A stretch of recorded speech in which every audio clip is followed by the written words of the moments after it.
or the training wheels.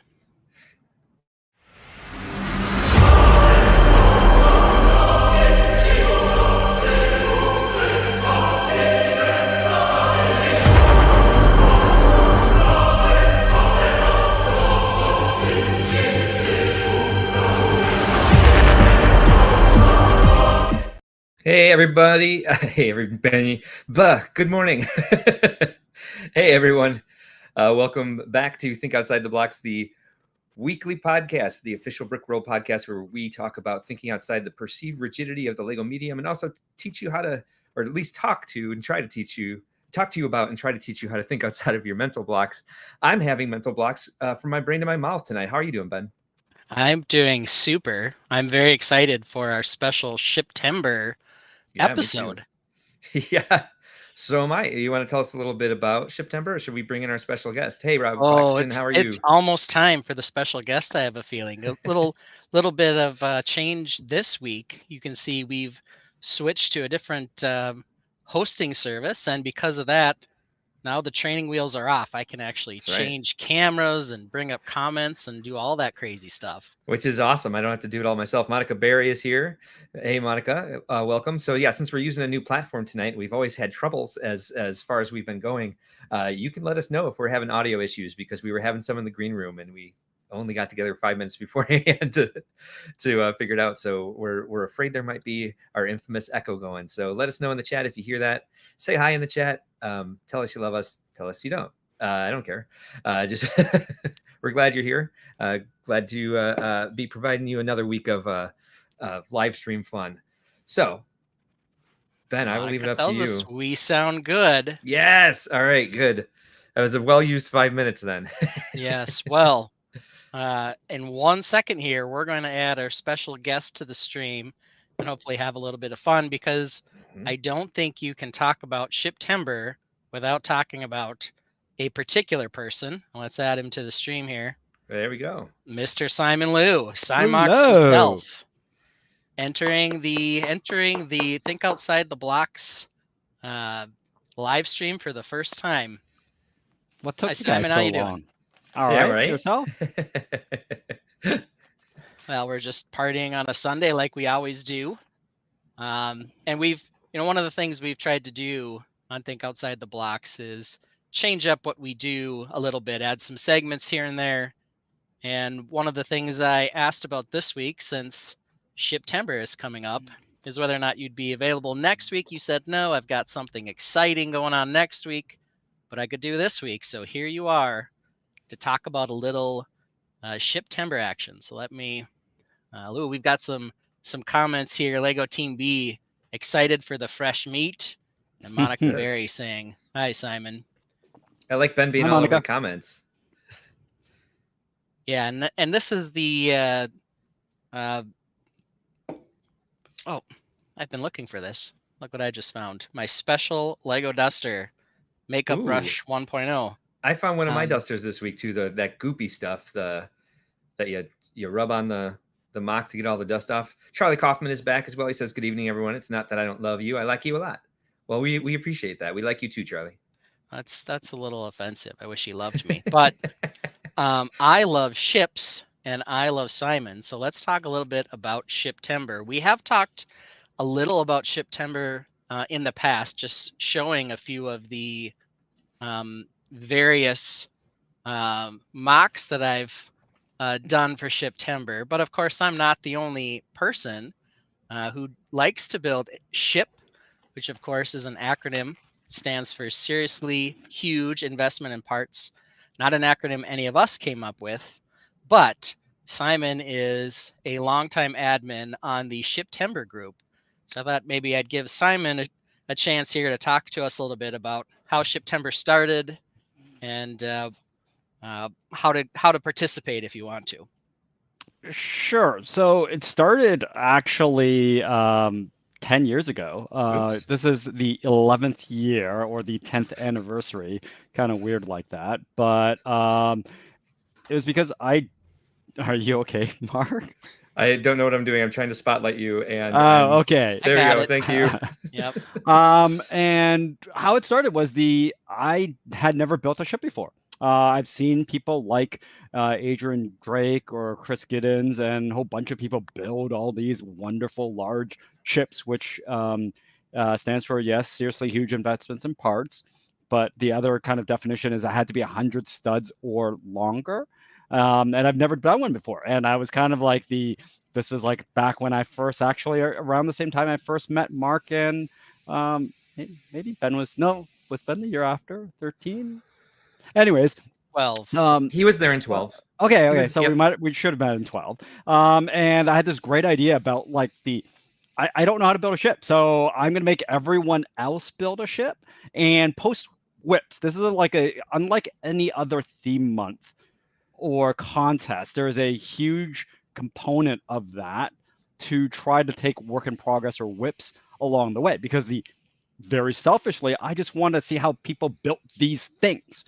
So that was the whole genesis of Shiptember. Was I just wanted to see someone build a ship. I think it's actually really funny. Like another Eurobricks friend of ours, Cecilia, mentioned that, hey, you should do this in September, like Shiptember.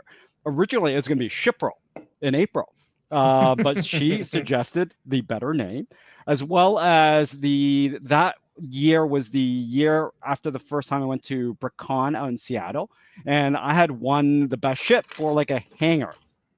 It was later that I realized that they're kind of loosey goosey with their trophies, unlike Brick World Chicago, which is very specific on the category. It has to meet that. Whereas the BrickCon is more, well, if it sort of fits the category, it's not really the name. And then they have some crazy names like I think I have one that is Space Barbecue WTF or something like that. So it's very weird. But I had one best ship for a non-ship, and I'm like, that's kind of lame. And then they're like, well, there just wasn't a lot of ships in BrickCon anymore, and that BrickCon always happens the first weekend of October. It used to back then, and so like that just makes sense. We should have Shiptember right before BrickCon to get people to build for BrickCon. And the very first year, 10 years ago, they did that, and I believe we counted like 10 ships that was built in the last month, aka 10 ships during Shiptember. So it really did work. And that was sort of where it started. I kind of hoped or thought that maybe if I got 10 people to trick into building a ship, it'd be great.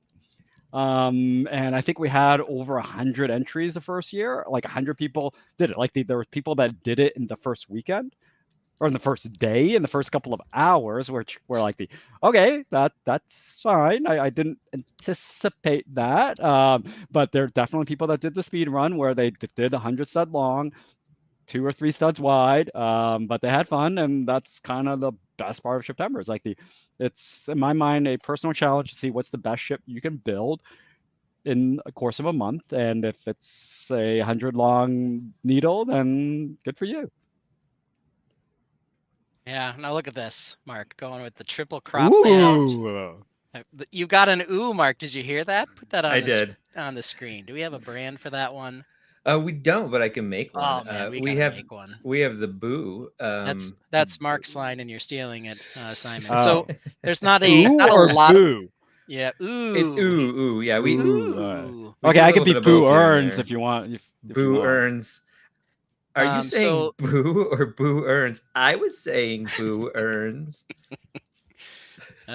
Simpsons humor never gets old. Okay, so we don't have. There's not a lot of rules for Shiptember. I've participated twice, and of course, both times my ship has been orange because that's the only color to build a spaceship in. I'm pretty sure.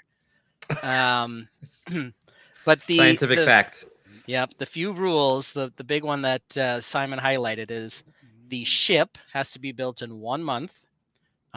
There has been flexibility on when to start the last couple of years. Is that continuing this year as well? Yeah, and I'm a bit behind on it because I always think about Shiptember in September. So I always forget the start early rule. So what happened the first year was a lot of people like, oh, that would have been so much fun, but like I gotta go to school in September, or like I'm just going back, like I can't do that. I'm like all right, fine. As long as you do it within a month, start a month early. Go for it. Like It's more for fun. Like, we were much more serious at the beginning, and there was a whole bunch of trophies and things, and like it is the only time I've ever been involved in anything where I had to make 3 separate orders for brick badges. So I made one order thinking, oh, I might get 10 people. I'll get like 20, 30 just to be safe. And then it got really popular, like I'm gonna need more. Yeah. So then I reach out to someone else. Okay, I'll get like a different one for the trophy. So like at least I'll I'll do like 10 trophies or whatever, and then that'll cover me. And then I'll get some for like next year so that it's all good. And then oh wow, that's a lot. So I actually I could go. Actually, I'll be right back. Okay. So Bye, it ended up being a whole slew of them that I ended up getting. So I actually made 3 separate orders for Shiptember for different bricks, and so if you look here, the original Shiptember brick was just, it looked like this one on the top, just said Shiptember on it. Fancy, nothing overly fancy. Then I realized the cost of printing it on both sides is marginal. So the third batch, wrong. It's okay. The third batch, as you can see, they're double-sided, and they have they're double-sided, and you can see that we came up with some fun slogans to go. Ship happens, holy ship, oh ship, and that was like the second batch, and then the one that became kind of predominantly the one that we used further on was these ones, where you see the first ship. That ship actually was not a Lego ship. It was just a design for the poster. We flashed the poster earlier, but what happened is after every single year, whichever ship won the so-called people's or best ship, got to be the poster child for the next ship. So like the first one, gotcha. The second year was Nathan Proudlove's Blacktron ship. And then the one after that, the third year that won the second year, was Tim Schwaffenberg. And then the third one was oh wow, who is it? Pete. And then actually he won twice. No, sorry, that's not Pete. Wow, it's been a while. It's been like 10 years. Anyways, the fact is there's been a series of different ones over the years, and we've kind of stopped doing it a bit just because I used to ship them out at my own expense, and then when I said, "Oh, you could pay for it yourself," the popularity kind of dropped a bit. So we haven't made that many. I think it's actually missing one. There's one more that I haven't stuck on this one recently.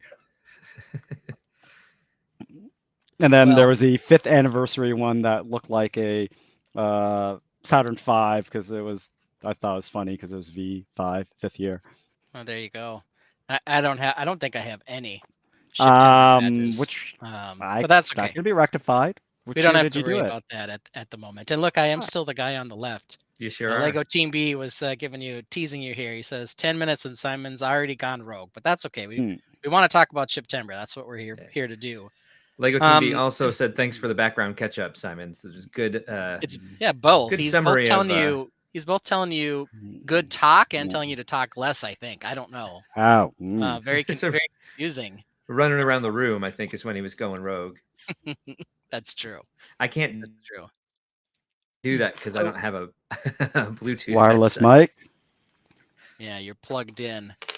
You gotta get wireless. There's something wrong with my audio that causes problems. So who knows? I'll get a wireless one, but then it'll cause new problems. No matter how we have it set, the speakers are going to go through the microphone, which is fun. I got this cute little pink microphone here, and it's not on because if we have that on, then it causes echo problems. So I'm using a separate mic and a separate headset, and it's just a lot of fun. Yeah. So joy, oh joy. So you can start whenever you want. Big thing. Make your ship 100 studs long. It has to be a spaceship. That has become a pretty hard and fast rule. So I don't like that rule. Some other type of ship. So I'm not a huge fan of that rule. Well, you might not like it, but them's the rules, Mark. Them's the rules. I understand it's like the acronym is ship, so it should be a ship, but it like the acronym means seriously huge investment in parts. And if like there's a month I want to challenge myself to build 100 stud long building, I should be allowed to do whatever I want in Shiptember. Well, you Maybe I won't be can, eligible for these bricks, but one of the that's big what I'm going to do things, anyway. or one of the exciting things, as Simon mentioned, is kind of, I think, probably the most fun and exciting part is after the month ends. Yeah. They collate all the ships into a poster, a Yeah. Shiptember poster. I don't know if you have one available there, Simon, but it's crazy to see a fleet of 100 some odd ships on this poster.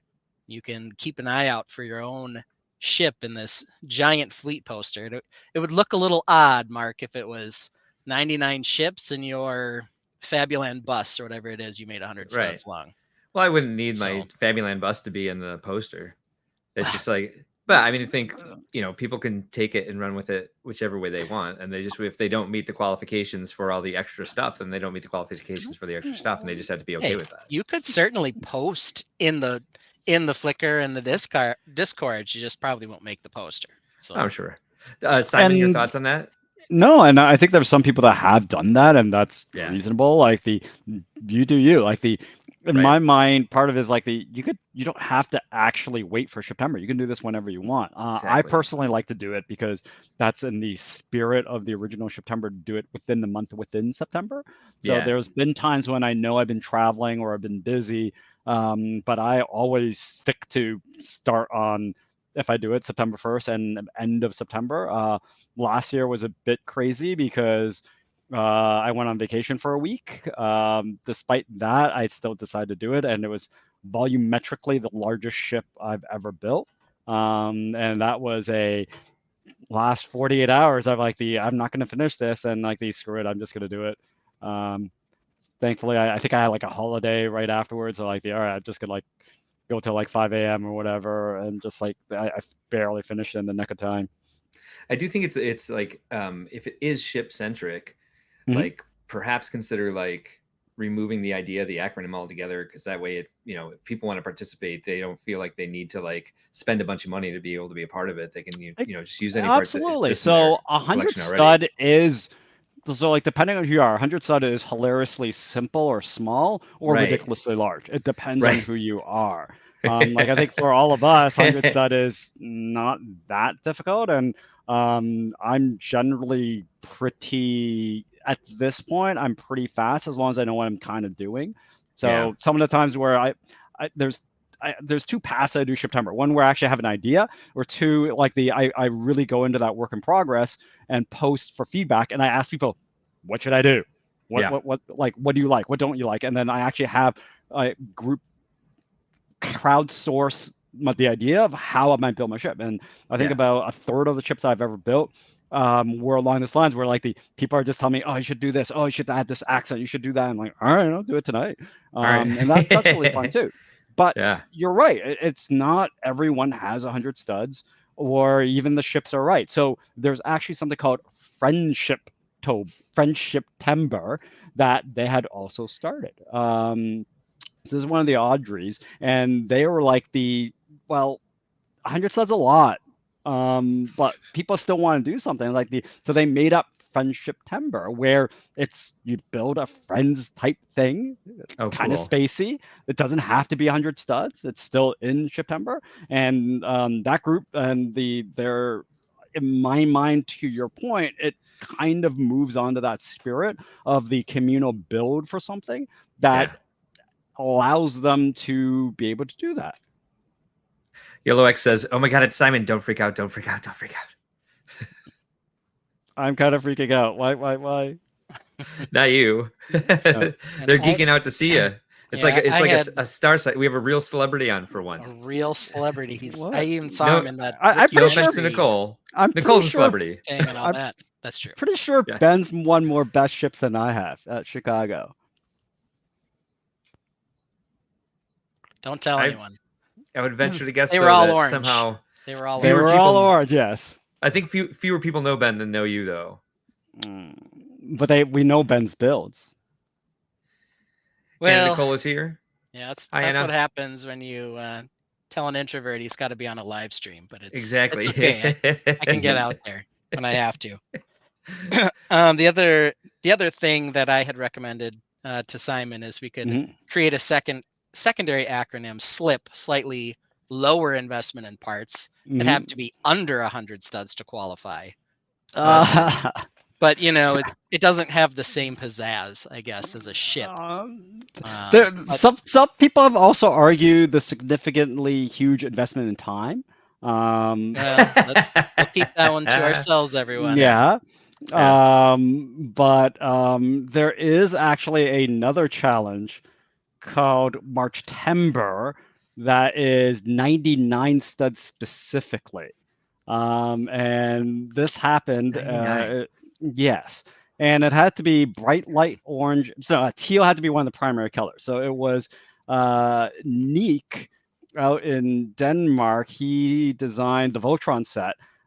English is not his first language, but they were just apparently joking around and we should do a ship, but we don't have time to Shiptember because I guess that's busy Lego time. So let's just do it randomly like March. So we could call it Marchtember. And then the English speakers are like, I think you're missing the acronym. So, but the thing is, it was just a funny thing where, at this point, I've done it 3 times now. Marcus has done it once, maybe, and the key for that one is it has to be 99 studs exactly. Yeah. Teal has the primary color, and doesn't have to be a spaceship, doesn't have to be anything, but it should be in March. So I've done if you look at my Brick World builds, I once built a teal gun from Rainbow Six Siege. That was 99 studs specifically, built in March. I once built a train that is bright light orange and teal. That was 99 studs exactly. If you looked at New Hashima this year, there was a bright light orange and teal crane that diagonally was 99 studs exactly. How about that?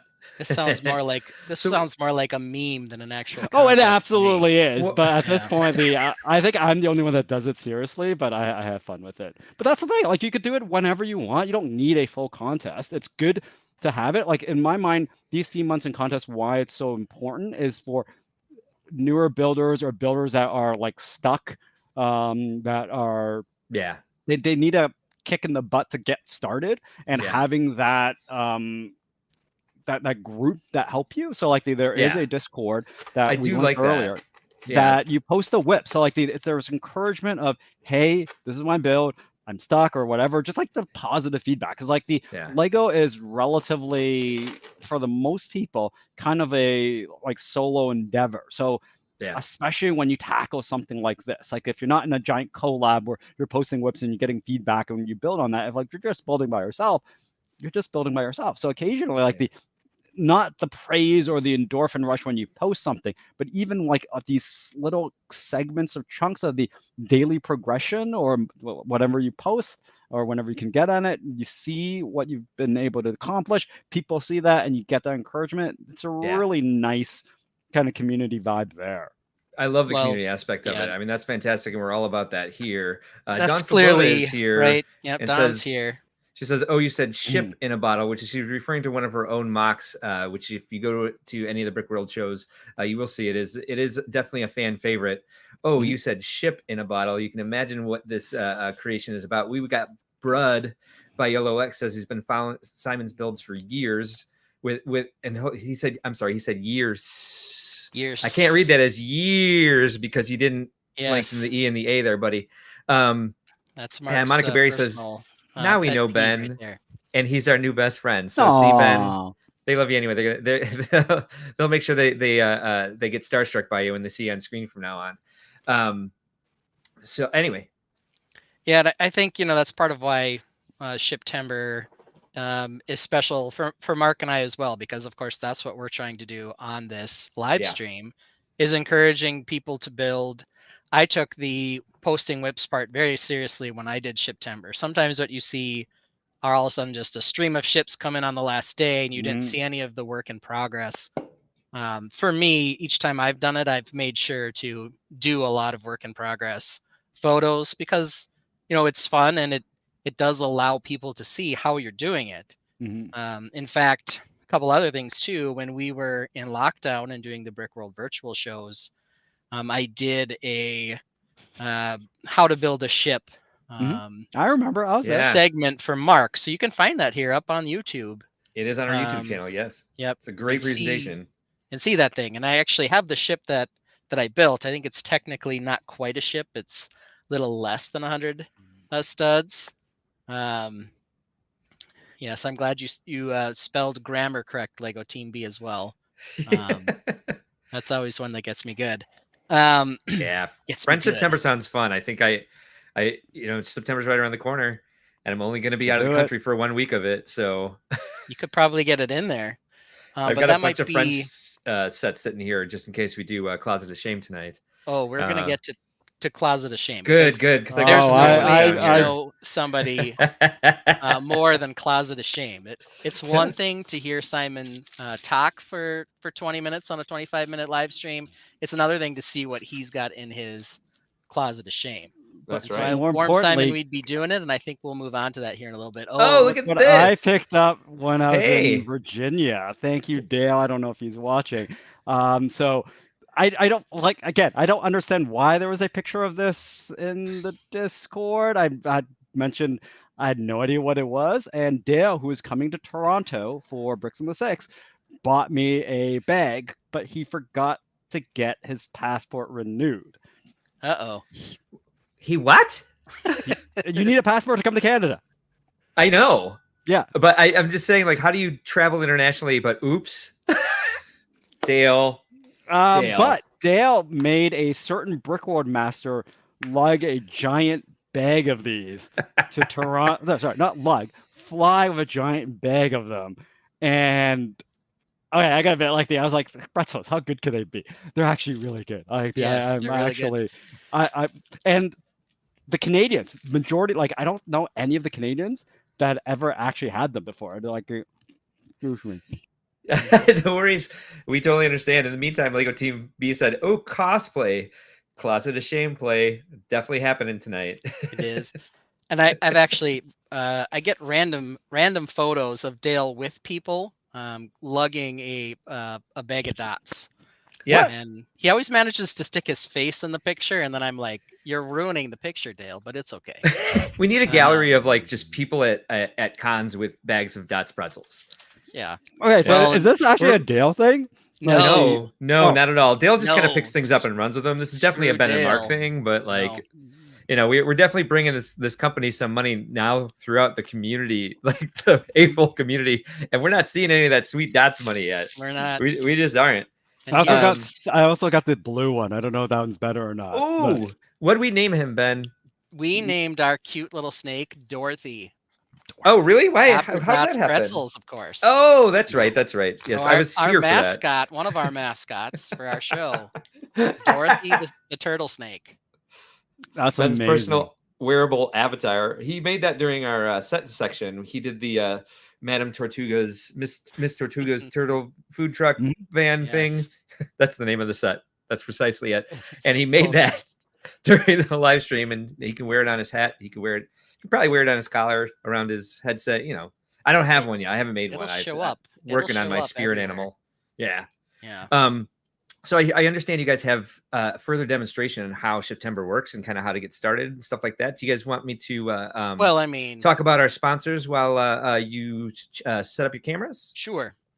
Before we go into that, I don't know about you, Simon. We'll take a look at the one we did for or the one I did for the Brickworld show.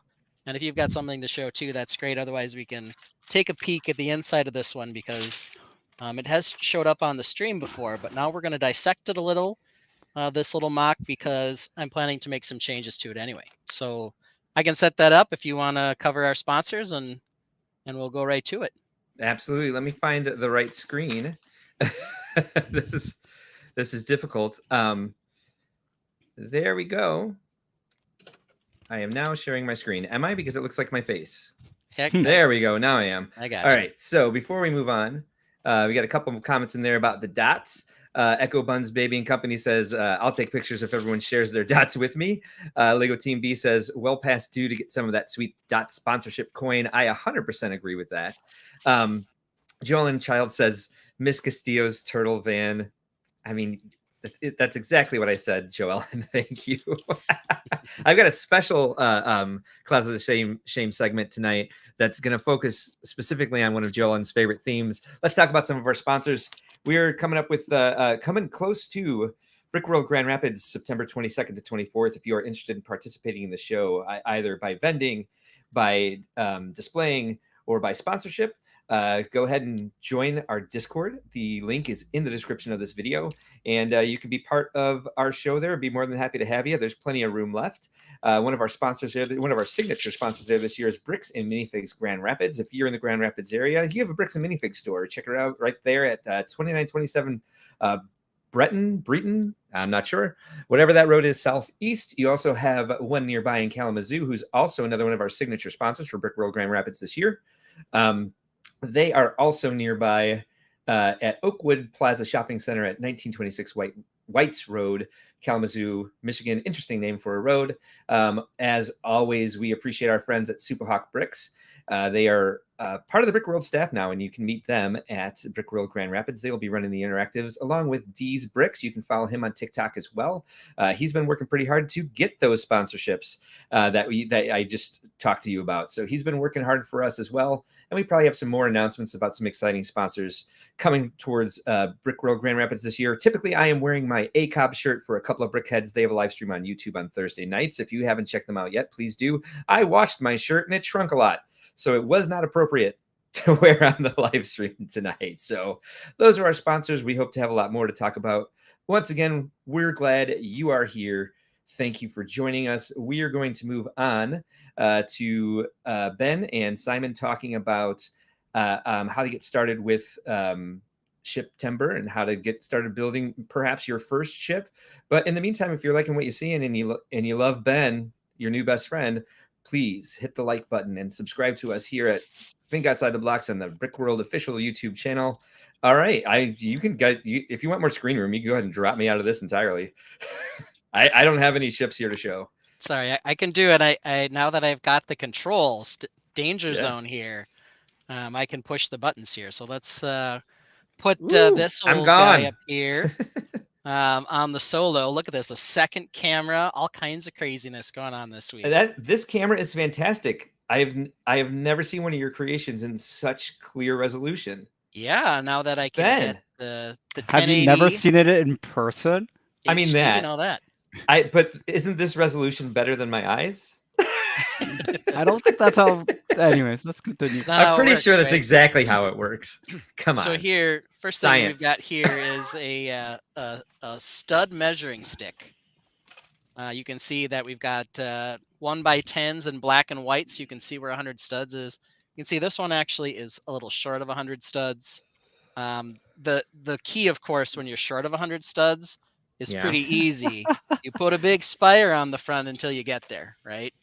So that's the easy fix. Allowed, right? But it's kind of cheating. One thing that is popular pre-Shiptember, when people are waiting for September to roll around, is build, like one year we built fancy measuring sticks. Yeah. Who could build a fun one to kill time waiting for September 1 to roll. Yeah. I mean, that's how it would kill time at Legoland, is building stud and brick rulers. Just be like, let's make a new one out of some of the new colors they just came out with. I wouldn't say this one's fun, but it does the job, right? So there's your idea of the type of size you might be looking at. And here's my hands for reference, right? I have tiny hands. No, normal human-sized hands. You can what is get happening? An idea of the size here. And I think the main thing to show on this is sort of, if you want to get started, you can, of course, watch our video from the Brickworld virtual shows. But because this one has been one I've been looking to take apart and make some changes to anyway, we'll just tear a couple little bits off here and get a good look at the inside. So you might get an idea of how I've done a lot of these ships. I think it's pretty typical to build sort of a Technic frame with cladding on top. Maybe Simon doesn't do it the same way, but that's a pretty common way to do it, which is the way this one's built. So we'll take a look at that. Ben, I love this comment. Lego Team B says, Ben has the controls. Prepare for the sea of orange. Yellow X says, the large space pretzel attacks the ship. Let's get it going. Let's get a dots-themed ship this year. Who's on it? That would be fun.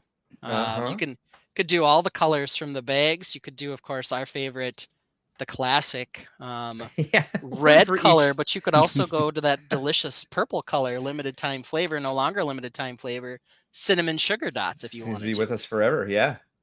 We are really promoting this this product like So crazy. is it actually from North Dakota? It is. Yeah, it? read the back of Uh, your bag. Well, Pride of North They have a I've Dakota. never picture of the had. woman. It's the pride of Velva. Velva, North I Dakota. just Created said many years vulva. ago. Hey, we hadn't said taint yet. Oh, we forgot to welcome our chat as the tainted. The Welcome the Tainted. tainted. And if Yes, this is of your first time course. joining us, congratulations, you are now a member of the tainted. Aren't you proud? As you should be. I am looking Okay. for your demonstration on the YouTube channel here, and I'm going to post a link in the chat for everybody. And there are 2 parts to it. Yes, and this is the ship that we were building for that. And I think the main thing to highlight here, now that we have the nice 1080p high def camera, is we can get a good look inside here at the way Mtron dots. structure Mtron dots. is. Oh, sorry, you're trying to show something. I'm freaking out about the Mtron idea of dots. Mtron dots. I do like that idea. That Maybe I is the will right build a color ship after scheme. all. Yep. Yeah, it You could do certainly is. Mtron dots versus whatever a good classic purple color is. I don't know. Like Nothing the yet, original, probably. the original purple, like Monica Berry and I like so much. Yeah. So here we get a good look at sort of how I've typically done a Technic frame, and what I've done, and you can see it in the how to build a ship demo as well. But what I've typically done is proud and tainted. The proud and the Don tells tainted. us. What I've typically done is this. I've done kind of a sandwich style design where I've done a Technic brick upright and then one inverted with these Technic lift arms in between to hold the 2 bits together. Kind of why I like the structure and why I've tended to do it is it lets me build off both up, down, and then side to side as well by adding a couple brackets here and there. Hey Ben, to get the Yellow design X going. is pointing out all those ratchet joints and really likes the look of it and the way you used them.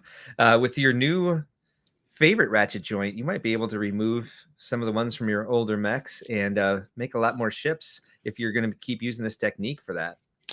Yeah, I mean this ratchet joint, I am a big fan of this because it lets you get, any number of angles, and you can see actually when I redesigned this ship, the ratchet joint on the bottom here is actually at a different angle than the one on top. So it wasn't perfectly symmetrical, even though, quite honestly, that little change didn't save the ship from being boring, and I'll have to make some additional changes. But that's what these ratchet joints are used for, and you can see the way I had this built. I put Technic axles off of the connected ratchet joints, and that's just how I connected the armor cladding there on the bottom. So it was a pretty easy way to build something like this, right? And be able to adjust this on the fly, and then just attach it back on the ship right onto the pegs. So something a I little am fun. jealous at your lets you do it. simplicity and efficiency on your cladding. Mine is almost always like compound weird angles and just be complicated for complication's sake. That's what we always say about Ben. He's simple and efficient. Simple and efficient. Well, I don't know if that's a compliment, but I'll take it. Yeah, I don't know either. So that's kind of how almost everybody starts is some sort of core, and then you go from there. Simon, what do you like to do to get started on a ship?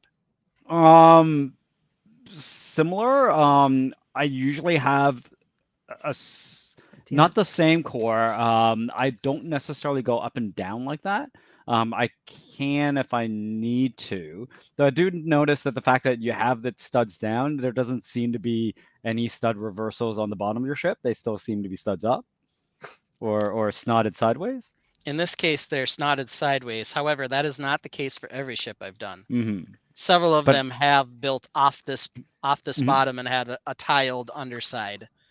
This one was just done a little differently, but it is something I do. I also have, you can see the supports though for the cladding are built that way. So they're the exact same angle as the top instead of having to figure out the confusing geometry if this part were hanging down instead. So I guess that another question I have is, are all your ships a single piece? No, actually they're not. Mhm. I have a couple that are 2 pieces Mhm. as well. This one happens to be 1 piece, and you can see there's a rather complicated connection up here. Let's see if I can get that all the way into the shot. Mhm. Where it's basically a pair of these sandwich guys Mhm. here, since it sort of changes the angle of where the part I'm building off of is. Mhm. So, you had mentioned before, all my bottom down here was stud sideways. Well, this part here is studs upside down. Mm. I Oh, should I nice. should say studs right side up, but facing downward, because I kind of have that secondary I'm confused. secondary core coming out here that lets me do that. Mhm. So what's a lot interesting Stop with rubbing most... that spot. It's making me uncomfortable. Oh, Mark, ew. you know what this spot is on this ship? It's the taint. That's why I'm The like, tainted. stop. Lego Team B says, thanks, Ben, for a look at the inside. Very cool sharing those techniques. YoloX follows it up by saying, yep, build the keel and then go for it. And then he follows up his own comment saying, not sure if keel is the right word. I'm not sure either. But one long, strong thing works. And then just clad it, right? That would probably be my, what's it called, strategy. Lego Team B says, hands off the taint, Ben. Yes, please. Simon, I did not mean to interrupt you. What were you saying? I was going to say, Stop. so when I build my ships, I actually almost always split it in 3 chunks, around 30 to 40 to 50 studs each, because the majority, like I talked about, going to BrickCon with a ship. So Yeah, even though I don't always decide to take the ship, conceivably I need to. And I think actually I've ended up every year that I went to BrickCon, I actually did end up taking my Shiptember ship, which Yeah. meant that I had to make them more transportable. As it's well always as my nice to old... feel obligated to bring something to a Lego show, right? You're supposed to enjoy it. That's let's not talk about that. Yeah, I hear you. I hear you. But so I do think about modularity, and I used to have a Yeah. 2-door coupe, which means even if I did build a single piece ship, it's not easy to get in and out of the car. So you typically drive to Seattle then? No, I fly. Oh, okay, okay. I would say, because Fly yeah, to you definitely have to Chicago, think though. of modularity to get these in Yeah. a suitcase that's probably going to be checked on a plane, and so it Yeah. has to be. I've done that before with some of my buildings, flying them out from California to Chicago when I lived out in California, and like I would make everything collapsible where you could just stack things up inside shoeboxes. Yeah. What's your technique, Simon? Split it into 3 pieces and wrap up those pieces really well. Take the most delicate one, usually the middle for whatever reason, or the front or the back, and put that in my carry-on. I would also warn people that if you do light up your Shiptember build, don't take that one through airport security. They get a lot of questions about all the wires. Yes, they do. Yes, they do. And especially if you have it wrapped, they want to unwrap it to see exactly what Yes. it is. And you're like, well, I didn't bring my extra wrap with me, my extra shrink wrap with me to rewrap it. So please don't do that. And Lego has a weird consistency in X-ray, I've been told. Yes. But anyways, like if you can switch to my view, I can show you how I usually do my connections between each of the segments. And I've basically done this for every single ship I've built. So like the first thing you need, as Ben mentioned, is Technic. Lots of Technic. These are also useful for building cubes. If you want to build like a cube for Nishima, you need a lot of those. So if you know your Lego math, you would know that a brick plus a plate plus a plate, or 5 plates, is exactly geometry, which is exactly a 2x2 hole. So all my ships all connect through something like this, and it's a really, really sturdy connection. Like the whatchamacallit, the bricks will break before the connection, and like that's a lot. Like I'm putting a lot of force on here to get these to go. So, but because this geometry, this square, you can insert it in. Half the time, like I used to actually lock it in, but I realized there's enough friction here, especially if you add something like on the bottom that holds it, that's pretty sufficient to hold most ships. And you can do this in two different ways. Like you can do this, you can snot, or because again it is Lego math, you can do something like this and slide this way. And again, it's the same connection. Yeah, I built this while I was doing stuff. So like normally you lock it in more with things, but like that's essentially how every single one of my ships has been connected. And it might not be just one connector. There's usually maybe like two that I slide both in for extra support. But that's essentially how I merge the sides together. And I try to at least like hide the gap so it's not obvious straight. There might be some overhangs and stuff, but basically the square 2x2 is my magic connector between connections for sections of ships. And this goes to for like anything large I'm making that I need structure that isn't necessarily just on the ground. So if I was doing like an overhang or something that I want to like just slot in easily at a show, I'd always use that square box.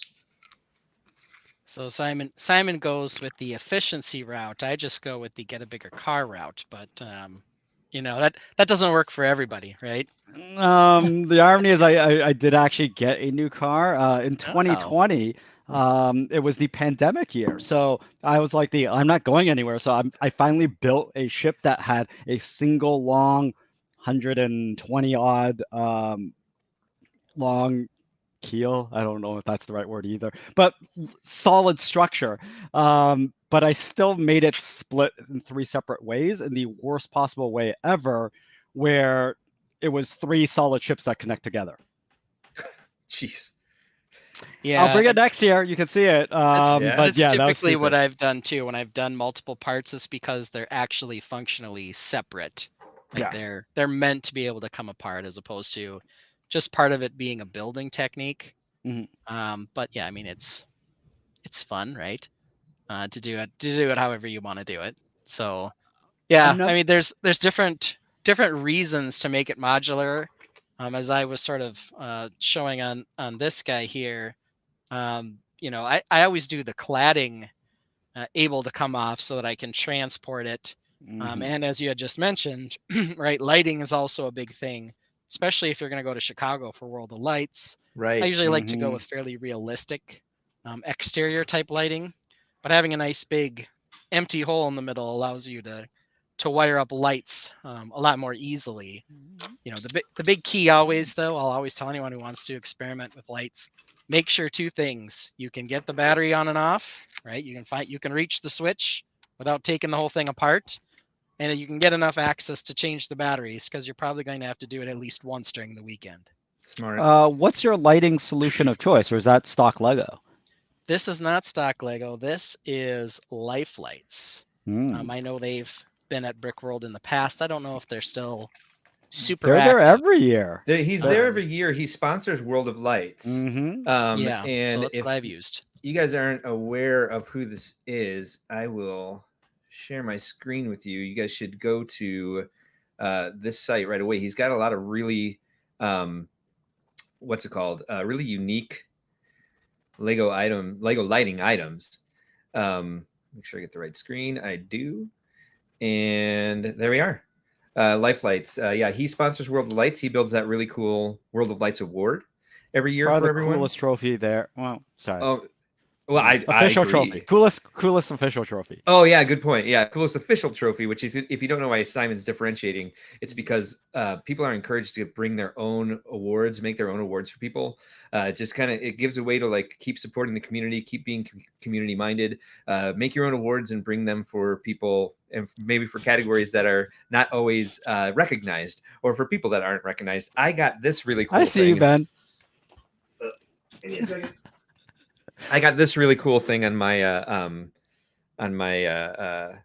my build this year because I wasn't really done with it. Yeah, I'll show it in a second. I can't figure out why I can't pull myself. Oh, because this is a screen share. But it's just the little picture of the carrot top piece, where it was because I only had half my display out. It seemed to be like an encouragement really of like, funny.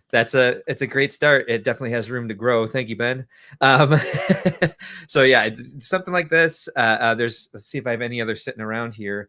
I don't, but I have the Tim Leidy's Gujic, like that the sort of thing that goes out. I mean, people do refer to them as Gujiks as well. We intended the term to be just for like what the Brick World Master puts out, but you can call them Gujiks. We love Arthur being honored in that way.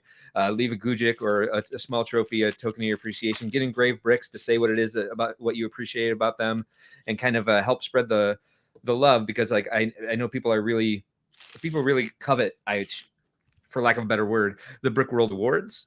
But the getting them from other people at the convention means just as much, sometimes if not more.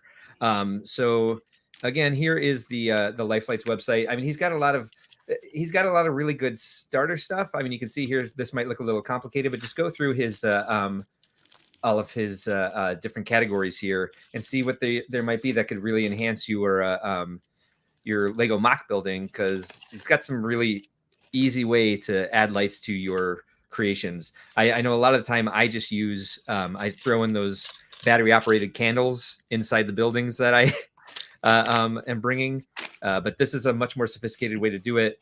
It's relatively inexpensive, and it's pretty can be pretty sophisticated as well. What was that you were just showing us there, Simon? These are candle lights. Yes. They are like little watch batteries. You can stick them in. I believe I've been told this lasts essentially the entire convention. You can turn it on and off, and they do come with a control, so you can switch up the colors. And I would say, like, the thing about those, I don't have one with a controller. I get them really inexpensive. They're like, it's like something like $10 for a 24 pack or something like ridiculous like that. That's even cheaper. Oh, they're great. I'll see if I can find them and bring them up on the screen. But because it's an Amazon product. What I will say about them is, because they take watch batteries, and watch batteries are pretty expensive to like replace. Every one of the little candles comes with comes with 2 batteries inside. So I just end up buying. When I need a watch battery, I just open one of the things and pull the batteries out, because you get like a dozen or 2 dozen of them for like $10 or $20. I'll find out the specifics and share it with everybody, because it's a real. If you do mostly like buildings, well, even work for a spaceship portions, if you have it modularized and you just need light to shine inside, it's a quick and inexpensive way to do it. Let me stop rambling about it and just see if I can find the product and share it with everybody. Yeah, and so while you're doing that, we can switch over to this one quick and talk about the the lights on this one. So the lights on this one, I think, are kind of I don't know if they're the most standard version he has, but it's a typical LED. It fits through an axle hole without too much effort, which is great.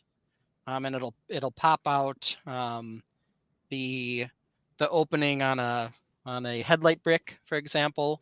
Then all of nice. Yep. All of the control board sort of is this part here. It's essentially the same size as a 2x4 brick, and it'll allow you to plug in.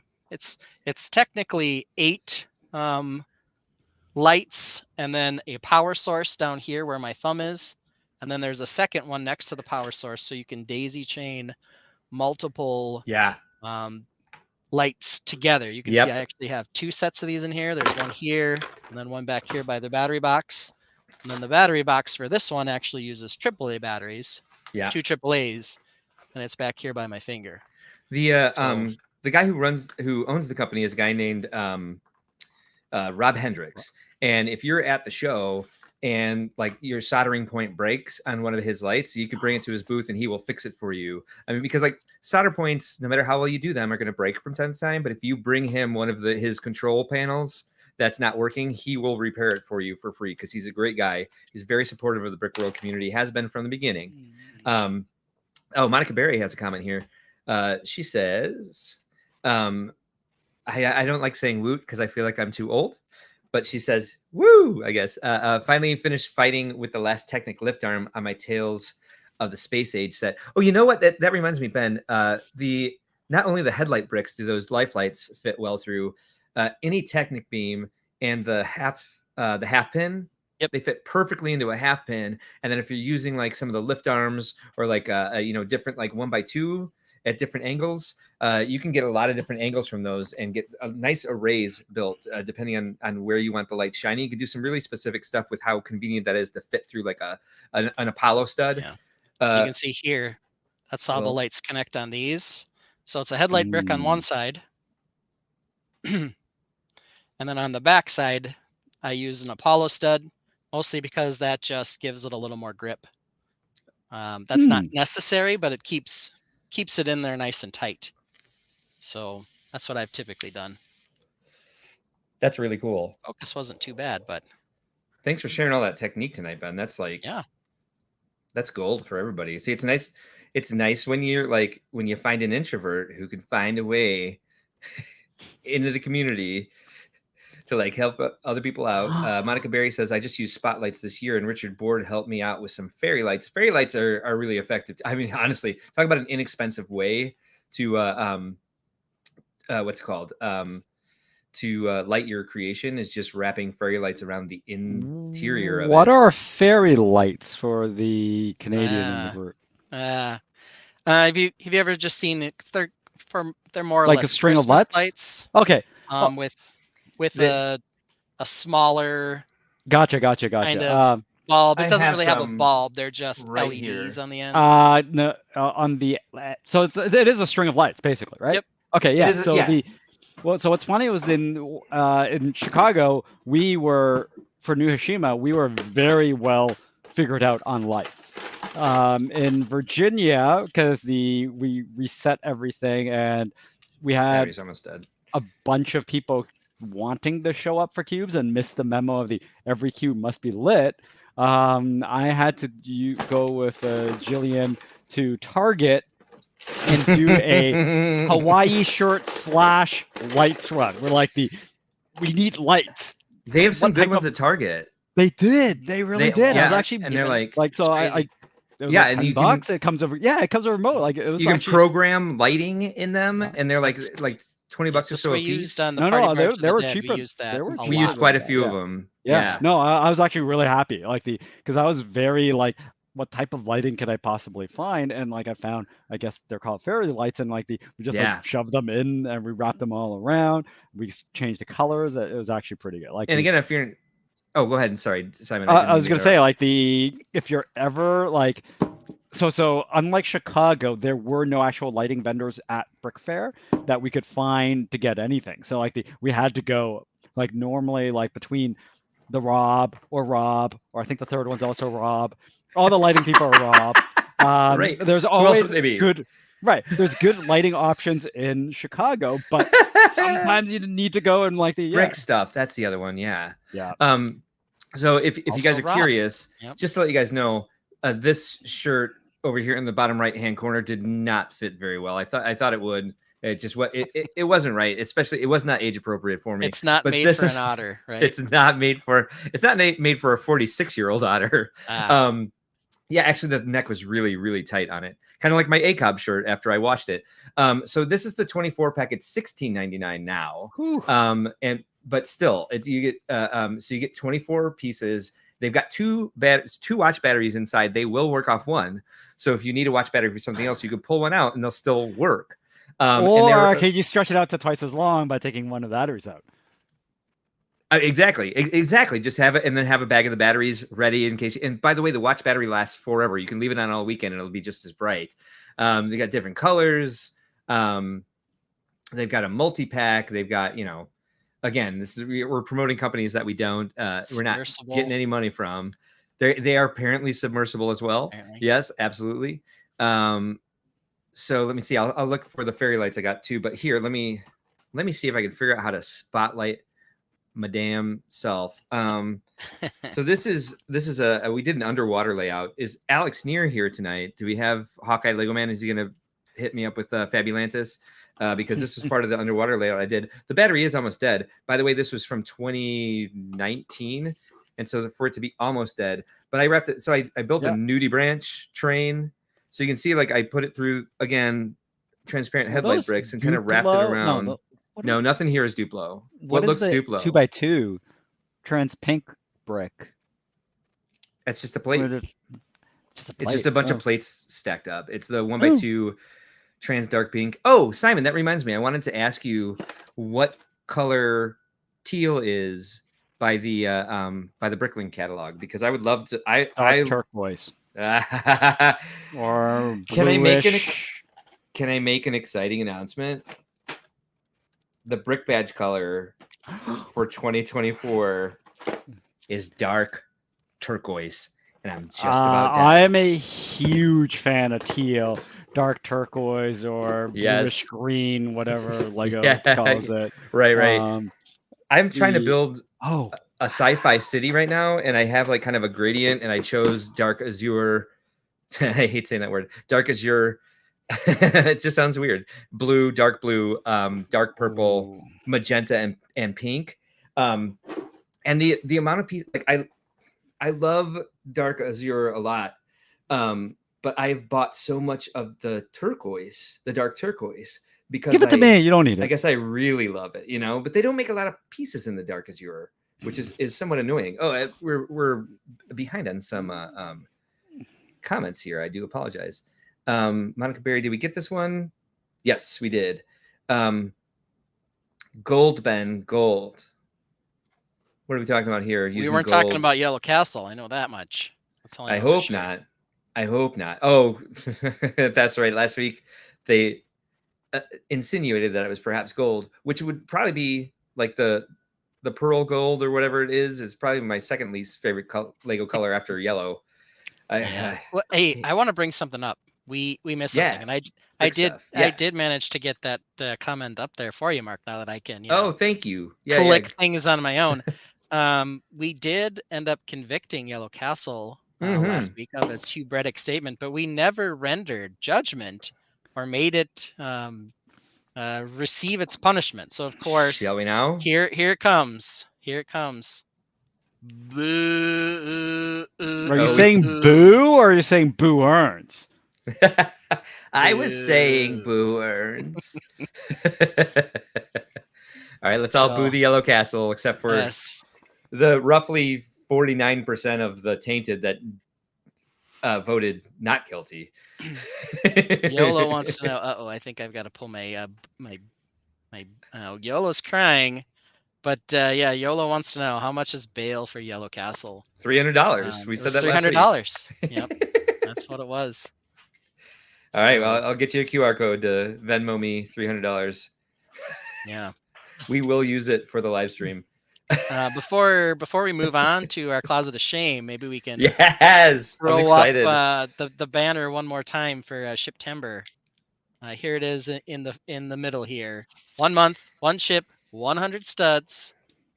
You can find the Flickr group for some of the rules and join the Discord for the work in progress if you want to participate. I plan to do so this year. Like I said, the only question is, will it be orange? I think the answer we bright light orange is yes, but that's okay. And Simon, were you collecting bright light orange school buses? I have some bright light orange too. Yes, quite a bit actually. It's a good color. Stop hitting boo. It's been done. I think that was you. Don't blame me. Oh, I got to turn it off. There we go. There you go. We're learning. Yeah, exactly. And considering the learning curve that this is, I would congratulate us on doing rather well, actually. Right. Well, as we've talked about, right? Stephen Greenwood's here. Hey, Stephen. The only way to really get to know somebody new to our stream is to see what's in their closet of shame. But maybe Simon doesn't need to go first this week. So who are we starting with? You, Mark? Sure. Let me set up my second camera so I can actually get it up on the table this time instead of trying to jump it in front of the in front of this camera. So give me a second. I don't know. Can you take me out? Take me out while I switch cameras? I can take you out. I can press this button. Look at this. Whoa. Hey Mark, if you talk, can we still hear you? I think maybe you're muted when I do this though. Okay, looks like he's muted, but that's cool. When he's done setting up, then we can put him back on. Sure. So I could go. All right, let's let Simon go first. Simon, what's in your closet of shame? So I do buy quite a lot of Lego sets. Part of me is I'll build them someday. So like I have like a Voltron, an Optimus Prime, a Buzz Lightyear ship that I'm sure, or the Guardian ship. Like there's a lot of like stuff I know I'm gonna really enjoy someday. But like for the most part, I'm a mocker. So a lot of the times I buy sets to mock, to build my own things with. And then there's other times where like I was originally going to bring out like my 15 odd speed champ sets that I was collecting for Brick Road 2020 for drafts that never happened because pandemic. But I think the most egregious thing in my closet is the set. Oh, I know why you got that set. Yes. For those that aren't aware, I run a group that's called Orphan Lug, where our mascot is essentially, actually, it is actually now the sewer baby, but it was essentially babies before. And longtime people that have gone in Chicago might have noticed there's been a lot of baby collabs there because I just like babies. I think they're adorable and fun, especially when you put them in mech suits or build a giant sewer for them. And there's a fun thing about the set. I was going to Brick Road Chicago in whatever the year the Lego movie came out. Yes, there's a whole bunch of baby mechs. I'll post them later or we can link it. But I was driving and the Lego Movie 2 trailer dropped while I was driving.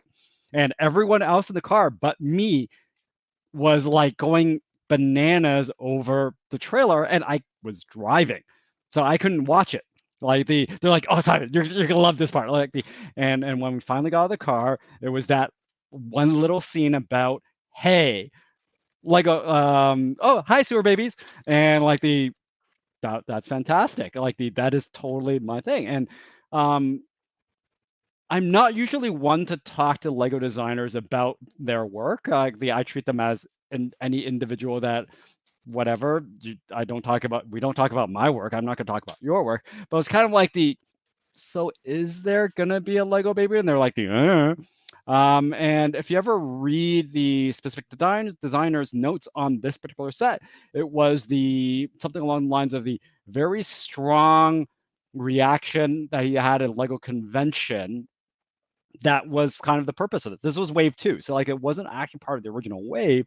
I feel like part of it was because we kind of made it a huge thing. And if you go, and there's a whole Beyond the Brick video where we built a giant Lego sewer the year before. So I have one of these. I have 2 of these. I actually can't show it, but these are the ones that this is entire box of the ones that I haven't opened. That, not including the ones I've actually populated entire collab full of it. I should really just part these out, but I have a lot of these babies. They are fantastic. They are my favorite. It is actually the literal poster child for Orphan Lug. After many years, we decided to actually come up with a design logo for our fictional lug. And notice it's got the freckles. It's a sewer baby, and we like our sewer babies. So that is my closet of shame, and I'm honestly sure I have more kicking around somewhere else, they just stashed away. But that's the box of just unopened, and I really should just be parting these out. While they were falling out of your box, I think you got a shame call out for Lego Team B. I can't even tell you. Yeah. 2 questions on this one. One of these are signed. That's a good entry for the name. One of these are actually signed. I don't know which one. Okay, I shouldn't open that one. But yeah. And some people love the sewer babies. It's so much Everybody fun. loves the sewer babies. So 2 questions. Question 1. Yes. How many of the classic Space Blue baby did you track down? Not as many. Collectible minifig. Honestly, it was really hard to get. I was not able to find many in stores. I think in Toronto, where I am, I think I maybe found 5 in the wild, and that's if being fairly generous. I think I bought another maybe 10 off someone, just the babies. I basically said, I don't need the brown spacemen, just sell me the babies, and I probably was overpaid for them. A certain Brick Road Master this year, he tracked down a whole bunch for me, and just surprisingly not a lot, as much as I would have thought. that said, the Chris Puron, one of the Lego designers, like he was like messaged me the day it was released and was like, I can't wait to tell. Like I've been waiting for you to tell this for like so long, because he knew it was like that is like in my mind, like if anyone follows me on Facebook or whatever, I still have Benny as my icon, and like well, I would argue I'm actually not as into classic space as people might think. Right. I'm really into Benny. Benny is like my jam of the excited Benny's a about badass. space.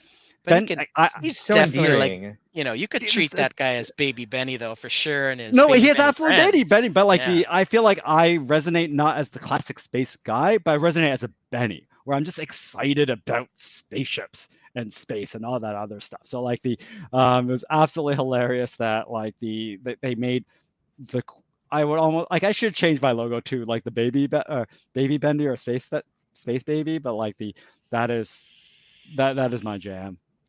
Yeah. So, And if I second could get that in question, teal, we did get I'd a happy. clarification. Lego Team B says the shame's not from all those spilling out of your box, but because you haven't opened them all and they haven't taken over the city yet.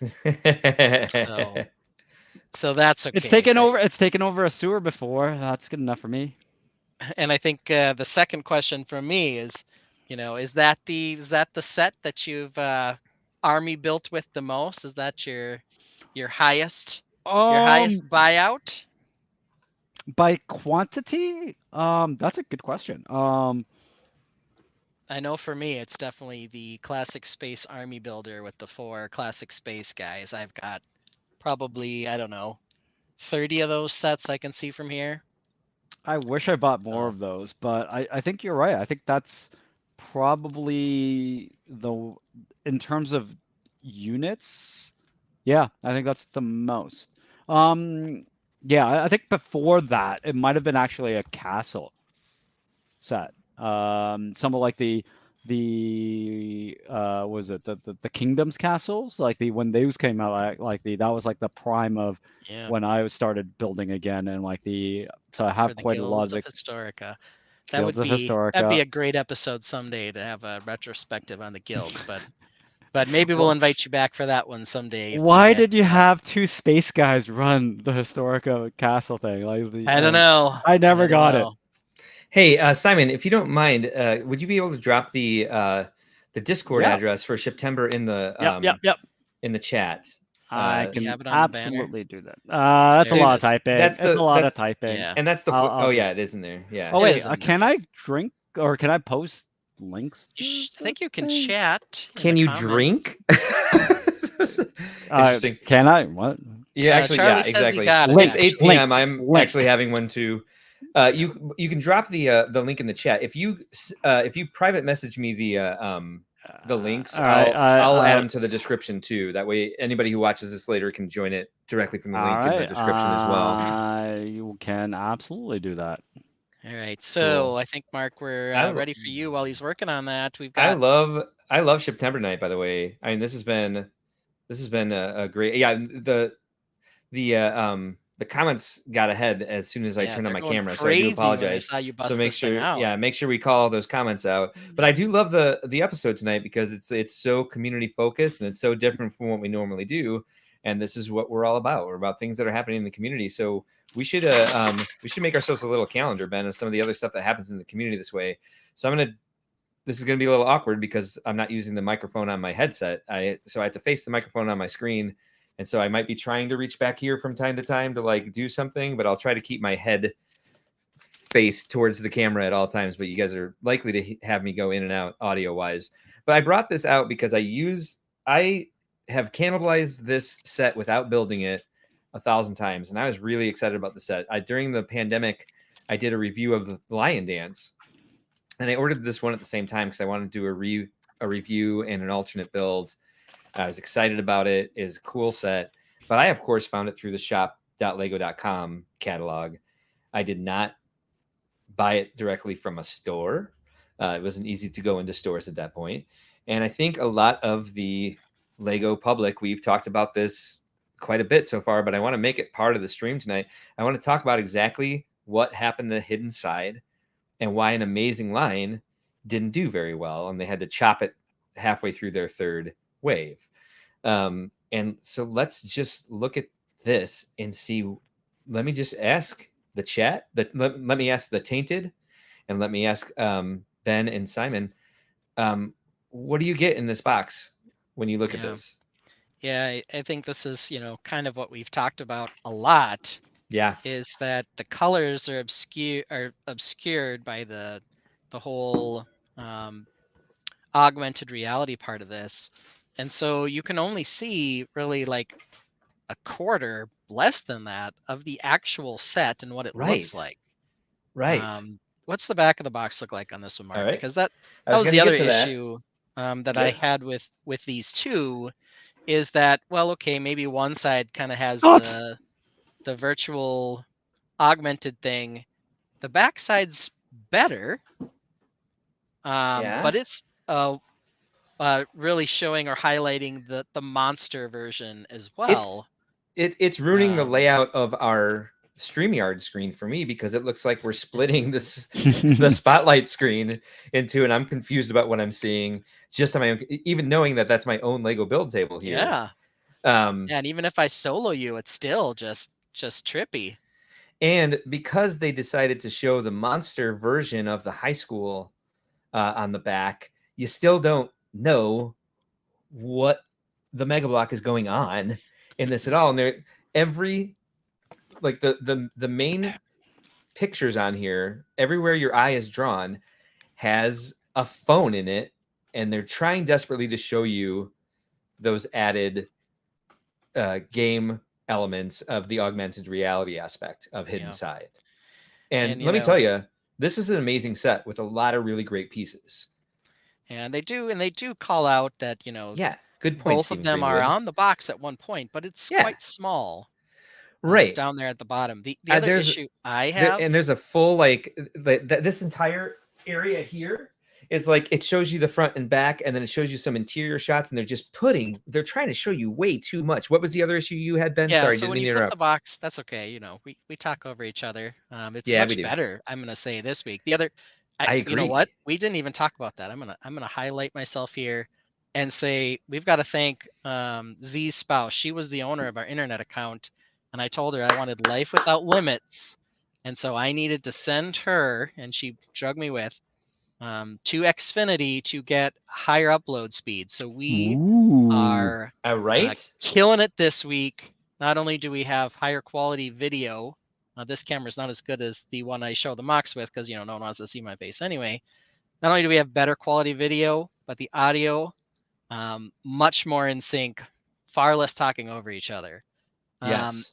But on the other side, if you flip the box around, Mark, I think Sure. the other problem I always had with this was because the augmented reality was so dominant, they all had this sort of greenish hue color scheme, which made kind of differentiating the sets via the box kind of difficult because they all kind of had this greenish hue with these brightly colored ghosts on them. Well, what's the first thing you see? I mean, you see the face in the building, you see the phantoms. A face in a building, Mark? Hey, hey, hold on. I got you. I got you. Oh, you got me. Yes. That's called pareidolia, seeing faces in inanimate objects. So in this case, it's pretty intentional, so maybe it doesn't apply, but yeah. It's deliberate. Yeah. It's deliberate. That was deliberate. That was deliberate. Like, I feel they would have. They would have. Gimli from Lord of the Rings. They would have done a lot better if it had like the actual picture of just the normal build. Yes. And a camera right beside on the right side that showed the augment version of it. Yes. In that thing, but like if you talk to any of the Lego employees, yeah, they said the same thing. Like the box art was atrocious in terms of trying to describe to folks what they were getting.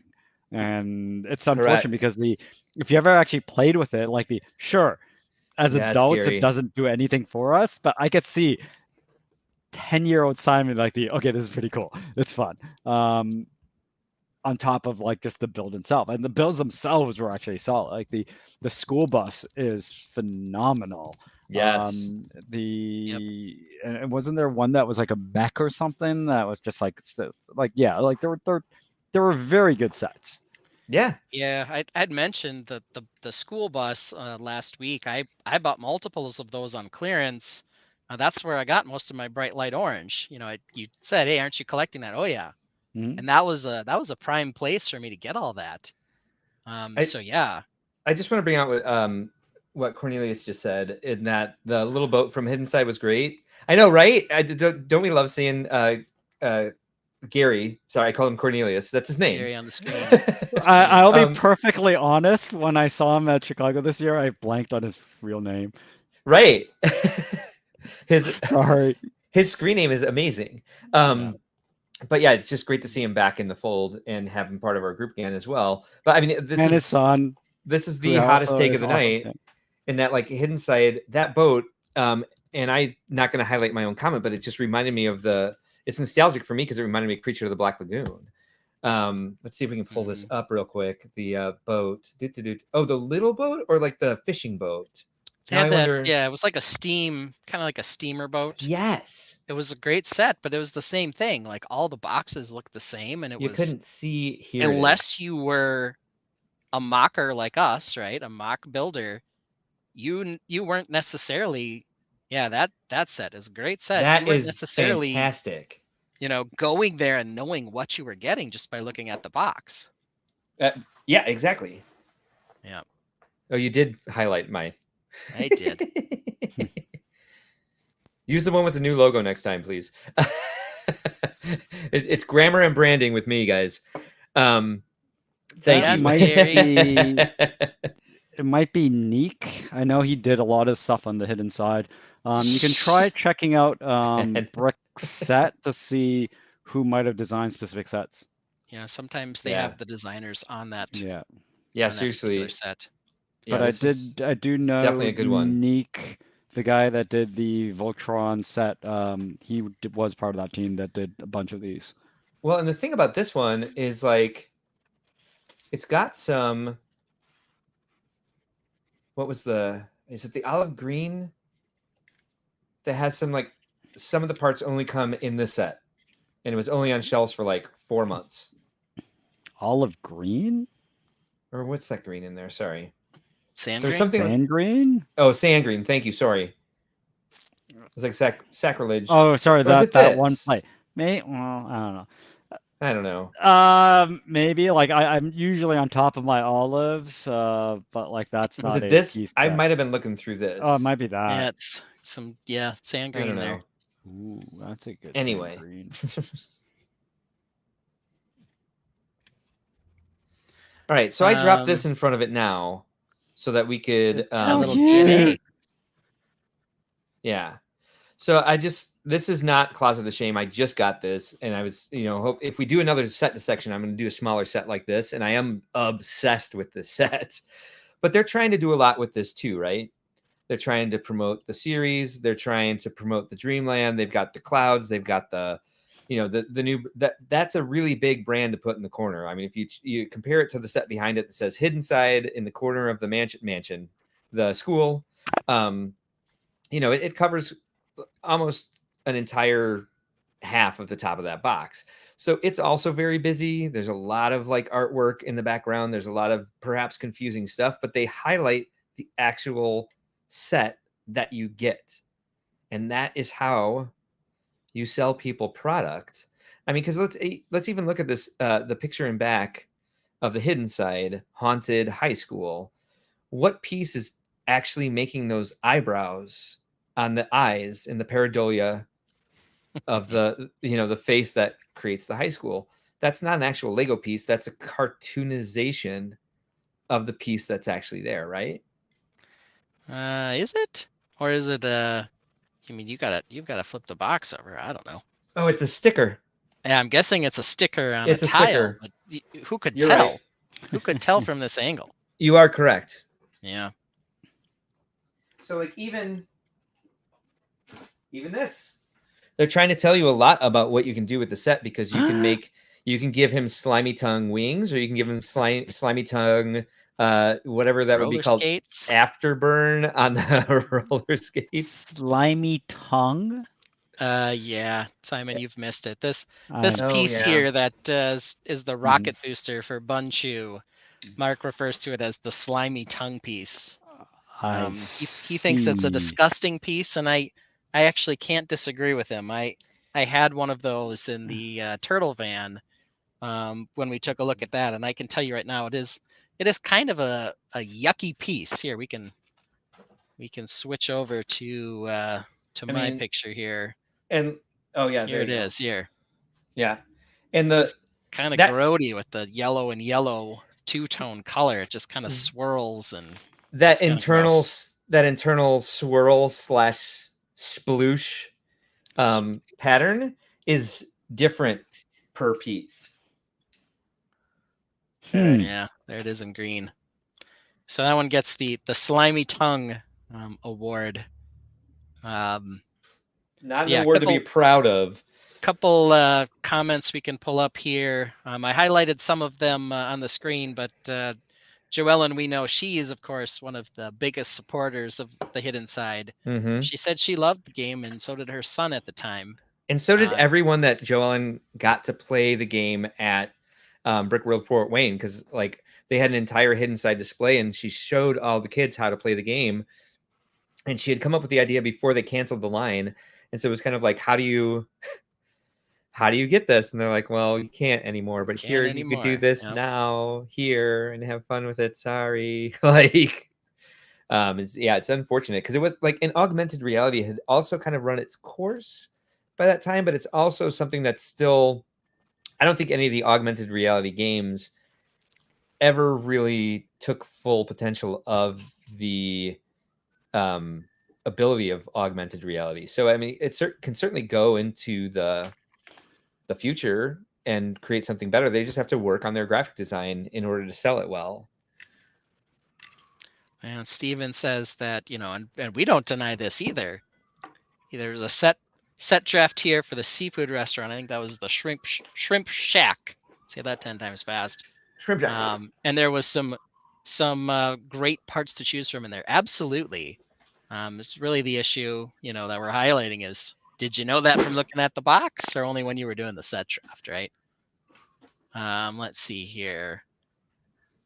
Joellen, of course, also the shrimp boat gave us the tan alligator. Yeah, yes, it did. Yes, it did. That was the other and that's the only place that's available. It's got those cool red eyes on it. Yes. But Joellen, as big a supporter as she is of the Hidden Side, not helping herself out with this one. She loves the slimy tongue piece and all its dual molded glory. I don't mind the green one, but the yellow one is just kind of yuck, right? Yeah. And as we know, primary yellow color gets a boo. As always. So I've thrown up another set there from my closet of shame.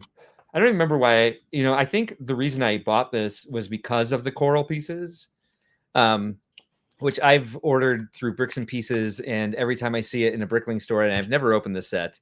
But I mean, if you just look at, so this is definitely a closet of shame piece here for sure, because it's just sat there for ages. At least I've been pulling pieces out of the Hidden Side set for a while. But if you look at this, they're also trying to do too much. Friends oftentimes does this. And it's, they've kind of made that shipwreck, which has a lot of unique pieces in it and is very bright and fun. It's kind of out of scale with the rest because they've put it more in the background. And they're trying to highlight the submersible and the diver. But you still understand what you're getting in the set. I mean, we don't need this inset down here on the bottom left. We have this giant advertisement in the upper right-hand corner, which must be for like the Friends Netflix show or something like that. I don't even know. You got to know the names of the characters that come with it. There's a lot going on, but they are at least successful in showing you the product that comes in the set. And it gets really busy here with their you see they've got so many patterns on their non-square box.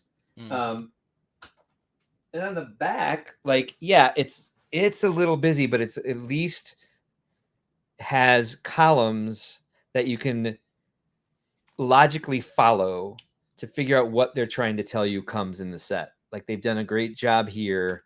Not the greatest. They've done a good job at showing you what they want to show you without overwhelming you.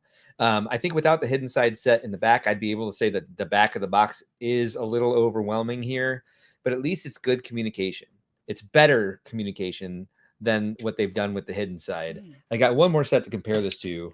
My goodness, we're getting a lot from Mark on this episode. You're getting a lot from me about. Well, I didn't build anything new, so I didn't have anything to show. But I mean, my background is in graphic design and branding, so this means a lot to me. And I hate to see Lego kill one of their own great themes just with bad design, because they should be good at this by now.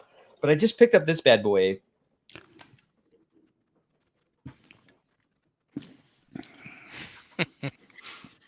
And there is so much going on in this set. I don't know what it's based on. I don't know if it's the new Princess movie that they're doing on Disney Plus, or if it's like just they're trying to shove as much from the Disney IP as they can. I bought this because I love all of those the light aqua dinosaur tails that come with it. I'm going to make some crazy foliage out of that. It also has the transparent fern piece in it, which I can't wait to dig into this box and get that thing out of there. But there's every princess is in this. There's way too much going on. The location itself makes zero sense, but it's pretty. And they've made the focus on the box, the set, you can actually see it. And let's take a look at the back. Yeah, the Princess Battle Pack, Lego Team B. That's we're going to call this one. And Steven says he didn't realize he was signing up to watch a panel on box design. Steven, we warned you last week if you were here for the trial of Lego Castle that we might get into some of that box design on Hidden Side. So now we are. They had a graphic designer here who was just obsessed with with framing things and making it a little bit minimalist. And I think that really helped them show everything that they wanted to show here. And now they've shown the back of the set very clearly without too much going on in the background. The bottom third is way too much of just random silhouettes of, washed out monochromatic pieces that I believe come in the set. But it's still very clear. It's still easy to see what comes in the set. There's a lot going on and everything, but they've done an amazing job communicating this rather busy set by calming down the graphic design. Now, are you ready to be punched in the face? I'm ready. Okay. After seeing that great example of graphic design and communicating a product, I think that, to me, it just shows, looking at those two boxes next to each other or one after the other, how you cannot tell at all from the front. And this is what faced all the families in Target and whatever toy store, whatever retail store they might have come into contact with these sets. And you have no idea what actually comes in the set by that awful graphic design. And that, we've already established, is what killed the Hidden Side. And it could have been still going if they just made better graphic design decisions. I've said my piece. Yeah. I'm done. We got a couple other comments on that princess set. One being, looks like they brought some purple crystals. Were there purple crystals on that on that princess set? There's purple There's leaves, everything purple amazing in this crystals. set. Yeah. Somebody saying that they feel like this is an apology, or maybe or a big appeal to those who missed or still currently miss elves. Yes, like our friend Tim Lighty and his obsession with the elves story. Or me, I love those sets. Yes, great sets, but he actually loved the show too. Just saying. Oh, did he really? He seemed to know a lot about the characters. That's a thing to say about somebody when they're not here to defend themselves. Tim will admit it. He loved it. Steven, this set here, this Disney Princess set is new. You can still get this one if you really want it. Yeah, it just came out in August, I think. Yeah, apparently. I do think it is Monica promoting that movie. Yeah, Flynn and Richard have been calling it the Princess Battle Pack. So we've got. Oh well, thank you for giving credit to the person who said it, but I do love that. Thank you, Monica, for bringing the term to the Tainted. There's the dark turquoise staircase. There's a bunch of the dark turquoise piece in there, but they also have like what I call the suppository, but the Tainted don't want me calling that, but I can't help but call it that. The 2x4 oval tile. Lots of lavender pieces. Trying to get down to the a ton of light aqua pieces. Trying to get down to the transparent pieces to see what color that gem actually is. According to, oh god, there's a ton of amazing pieces in the set here. Let me just Wolf, while you're looking that up, Wolf of Bricks says that they like the Hidden Side theme. My kids like the show. Was there a show for Hidden Side? I thought it was just the game. was there really? So I don't recall. Was it a Sandy, do you YouTube know? show? So going back to the Hidden Side and the drafting, I messaged both of you with a link to a build of what you can Look at do this. when you draft things, and you get enough pieces to do cool stuff with it. You send us that in the private chat, and we can. Oh, sorry, I sent in Discord. I can. Discord, yes. Look at Yeah, all some these of us aren't amazing. cool enough for that one. Look at all these See? amazing light aqua pieces. Oh, Anyway, let me Steven. get down to the. Oh boy, I don't know, Steven. You might get a boo on this here. Cute. Says Hidden Side has a weird logo, and the description text is rather thin. That's probably accurate, but Steven says, clarification, I missed last week's episode. Steven, you've got to go back and watch that Pure Gold episode. Pure gold. Yellow Castle on trial for a Hubretic statement. Z Spouse asks, does your daughter have that princess set? No, Z Spouse, she does not. If you authorize the spend, I'll consider it. It's authorized. And That's weird. Joellen, here, look at our this. Hidden Side expert, in fact, corroborates Look at this. the fact that there was indeed a YouTube Hidden Side show. There we go. Yes, it does have the trans purple gem piece. It has 13 of them. Wow. And this cool piece also in trans purple. Like that, they kill the trans pieces on this. It's amazing. You got 10 of these fern pieces. Only one, but look at this. I love that. Like I want to at the end of the stream tonight, I do want to talk about this. Oh yes. But Absolutely. in the meantime, let's just applaud preemptively the fact that we're getting so many more trans pieces. Did you guys have more to say about trans medium blue, please? Yes, let's. I agree with that 100% because the blacklight reactivity is the best. It's gorgeous. I even like the trans neon green better than the trans orange or the trans yellow. I very much like this logo. I'm a fan of that Greenwood. A fan of that logo, Stephen Greenwood 3667, which is the Fabuland Bakery. I think it's very cool. They've got like the I's and the D's, and like this D is backwards because like there's the, let's call it the upside down. When you look at through your phone, it is Stranger Things upside down. Yeah. Well, and Steven does clarify here. Doesn't mean the logo is weird on its face, but as a logo for a line, it's perhaps not as clean as some other Lego choices. And so I have to disagree again with that. Option, so I have to disagree again with that because like it is haunted, and kids like haunted and scary stuff. They like Halloween, and so I think it does capture the feeling that it's supposed to have. And it lets people know that it is like the scary side, like that. It's rather morbid. Like the entire concept is that their dog is dead, And so the other big difference is they typically put the logo for their theme next to the Lego logo, which typically appears in the upper left hand corner, and like they do here. See, yeah, Lego logo, Disney logo, and then. On that one, you see they're on opposite sides for whatever reason, which is also a confusing choice in my opinion. It's like they didn't want the Hidden Side logo to be on top of that lightning bolt that shows you what you can see through the phone. Anyway, enough about my closet, you guys.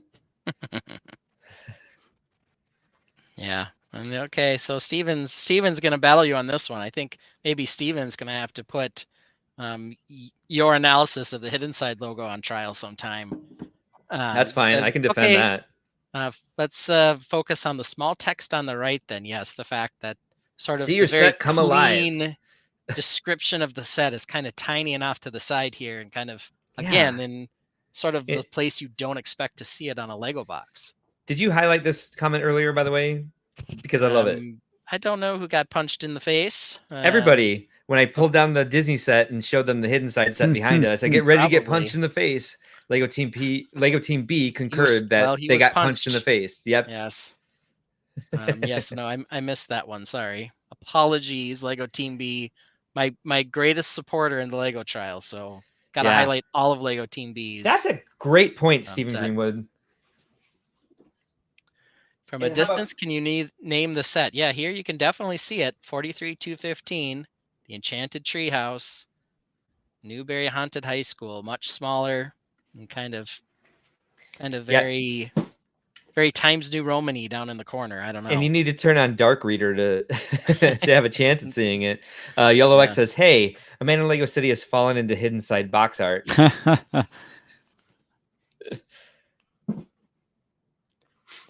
Yeah. Well, before we're at an hour 40 here, right on time, I would say. You can look at my Closet of Shame entry. This one I don't know if we'll have as much to talk about, but it is something that's a little fun. I've got check this out. Ooh, I've got the reverse image on the picture here. So let me see if I can flip this quick on this camera. Do you? But I've got a. I don't think you do. It's not backwards to you. It's backwards to me. It's not backwards to us at all. That's strange. You're backwards. Okay, maybe I'm just backwards. Fair enough. I've got. Thank you, Stephen. A lovely Jin Urso construction figure. You can see why I bought this. It came in at the low price of $454. Whoa! Of course, sitting next to my mech here. You know that I do not get like any discount Lego in Canada. Like the most is maybe 25%. Was $17.99 US. $454 in US dollars. If it was $454 in Canadian dollars, it's basically free, right? I would take $4 US any day. Like I still buy a lot of stuff in Chicago, or more likely pick things up in Chicago that people buy for me, because it's just we don't get nice discounts in this country for some reason. Yeah, and YOLO X says, yeah, that's why he owns Poe, or YOLO X owns Poe. I don't know if it's a he or a she, so I should watch myself there. But Poe Dameron also probably reached this classic $454 price point here. Though I've heard Lego Team B say it's only worth $453. I overpaid. So let's see here. And Stephen Greenwood asks, do all Canadians round up or down to the nearest nickel? So $454 wouldn't work. So actually, if you're paying in cash, we actually do. We round to the nearest. If you're paying by credit, which is like 90% of Canadians, and I still think it's super weird in the US that you pay with cash, it's back down to the cent, because we don't have pennies anymore because it's a waste of money. So you're telling me it actually costs you more to use cash? But that rounds to the nearest, so it may or may not. So it could cost you less too. So even in the US, it costs more to keep pennies in circulation than a penny is worth. Oh, absolutely. And I think we've made that same decision. Like, it was actually really funny that since the pandemic, it seems like to me, using credit card everywhere is now more common in the US. But like, I still vividly remember the first time, like 5 years ago, I used a credit card to like tap and pay at McDonald's, and the cashier was blown. Like, what is this person doing? How is that work? And like, that's like 10-year-old technology. Uses Apple Pay all the time now, and just uses her watch and all that other fun stuff. Yeah, and Steven says, well, especially if you're in Texas, you're walking around with loads of $100 bills in your pockets. That cannot. Is it true? Why? That sounds like Texas. I don't know. I mean, I rarely carry cash. Yeah, everything is bigger in Texas. What do you think of the box art for the construction figure, though, Mark? You definitely know what you're getting on this bad boy. I very much like it, and I had no interest in buying anything like that, but when I saw the sets in the store and the prices were relatively good, and the design of the set is is fantastic when you see it like that. So it made me feel compelled to buy them. I never did, but I was like, those are excellent, and I thought they might be getting into like construction figure market, especially with the Star Wars characters. I'm surprised that didn't take off. So Well, I mean, let me ask you. They did quite a few of them. Let me ask you this: But is it common that the non-Lego logo is larger than the Lego? That Star Wars, in my mind, It's is a actually good really question. large. yeah, Like I don't have any other Star Wars sets handy. I'm sure you guys have. Actually, no. Like I'm looking at a city set, and like don't. the logo, the Lego logo is actually smaller than that. Now that we're looking at I mean, the the Dreams logo is pretty big. I've yeah, got a no, I think the logo is sorry, the theme logo is larger than Lego logo. I yeah. just never Yeah. really. I don't normally spend time looking at the Well, box. no, I actually, Simon, I think you're right. As I'm looking at the ones that are in my build room right now, they're at least like in line with it, like creating Yeah. the same, taking over the same space. Star Wars does seem rather large compared to the Lego logo in this set, compared to the sets that I have here to compare it to. Now, I do have the Mandalorian Naboo Starfighter in the other room. And that's the only Star Wars set I think I have unopened. Oh, no, I have the Yoda too. And so I will check that out next time I have a chance. Yoda. Yeah, that is What? rather interesting how big that I met is. him in a swamp down in Dagobah. Gotta know your Weird Al there, my friend. Mm-hmm. So Stephen, yeah, I don't know my Weird Al. Sorry, Stephen Greenwood says that he may have been accurate about Texans carrying around $100 bills, or perhaps not. Yeah, the Steven, yeah, when gotta carry that cash when the carnies won't take your credit. They also don't let you use credit to buy lotto tickets, so you got to keep that in mind too. Us Americans are obsessed with our Powerball, so need a few bucks for that too, right? Lego Team B makes a great point. Spending time looking at the box, you'll do that a lot here with the Tainted. We don't do set reviews. We just look at No. pieces and pictures. See where it Box bubbles art. like a carbonated soda. Is this a fucking? Oh, sorry. Is this a Weird Al Yes, comment? it is. Okay. Boo. Can I just boo all of that now? No, you can Boo No, earns that's it. okay. That's okay. I was saying Boo earns. Boo earns. We got to put Boo earns in our lot there too. So I'm on it. So yeah, buildable figures. I really only bought this one 100% because of that low 454 price tag.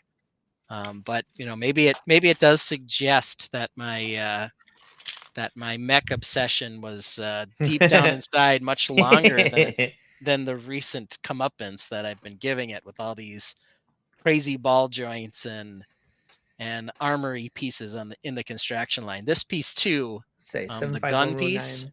Yeah. also is a favorite of mine. I use this piece on some of the ships I've done as like super orbital bombardment cannons or something as well. So occasionally I've hunted down one of these construction pieces for something like that too. I actually think the actual head is pretty useful for building like like figures and using that as a head. I've seen that being used quite often, and I can definitely see myself like using that as like building out larger creature scenes and things like that. Who's Weird AI? That's Weird Al. Canadians don't have L's. Is that your issue? Yeah. All booing Weird Al. We've got Take that.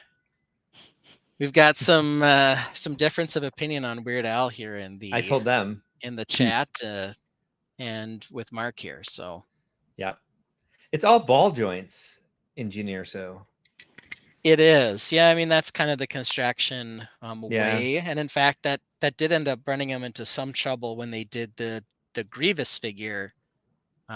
General Grievous ended up being kind of heavy. They kind of had to double up some of the ball joints to get him to stand up straight. Kind of limited some of his motion, but yeah, they really did stick with the full ball joint action on these construction guys. Of course, not my preference since I like the clicky joints on the Tainted mech here, Mr. Heavy Pants mech. But yeah, the ball joints definitely the big thing in construction. We're continuing to have a little bit of a flame war here over Weird Al. Not what I was expecting today. Yellow X says that they use those ball joints for spaceship landing gear on their last mock. Nice. That could a spaceship on ball joints though. Like I can see that. Depends on the size of the Potentially. spaceship. Yeah, that's true. See, like Joellen was giving you a little I bit know. of slack I, for the L and the I, but I wasn't, Simon. and she was also giving me an in to be like, well, it's up to the designer of the artwork to make sure that they can show the difference between the two. That's why Boo earns in the middle of nothing. Yeah. Ball joints for landing gears. I suppose, kind of depends on how you do it. Yeah, I know. Okay, sorry. I know. I was just getting back to on topic. Jeez, I just don't want the tainted to feel left out. Sorry. I'm sorry, Ben. I love you. That would be great to be able to move those. I think that is one of the struggles I sometimes have with some of the landing gear I do when I do bars and clips, is trying to get all the landing gear at kind of the same height so that the ship sits level. Ball joints may be a little more stiff, a little more forgiving than some of those options. Who knows? It really depends on the weight, and there are ones that have like additional friction on it. But I would not, like, jumping back to Shiptember, I would not recommend landing struts or anything on ships that aren't completely static. The last ship I built, I went through 3 separate stands because they kept collapsing to the point where I'm like, all right, screw making it look nice and pretty like your black stands.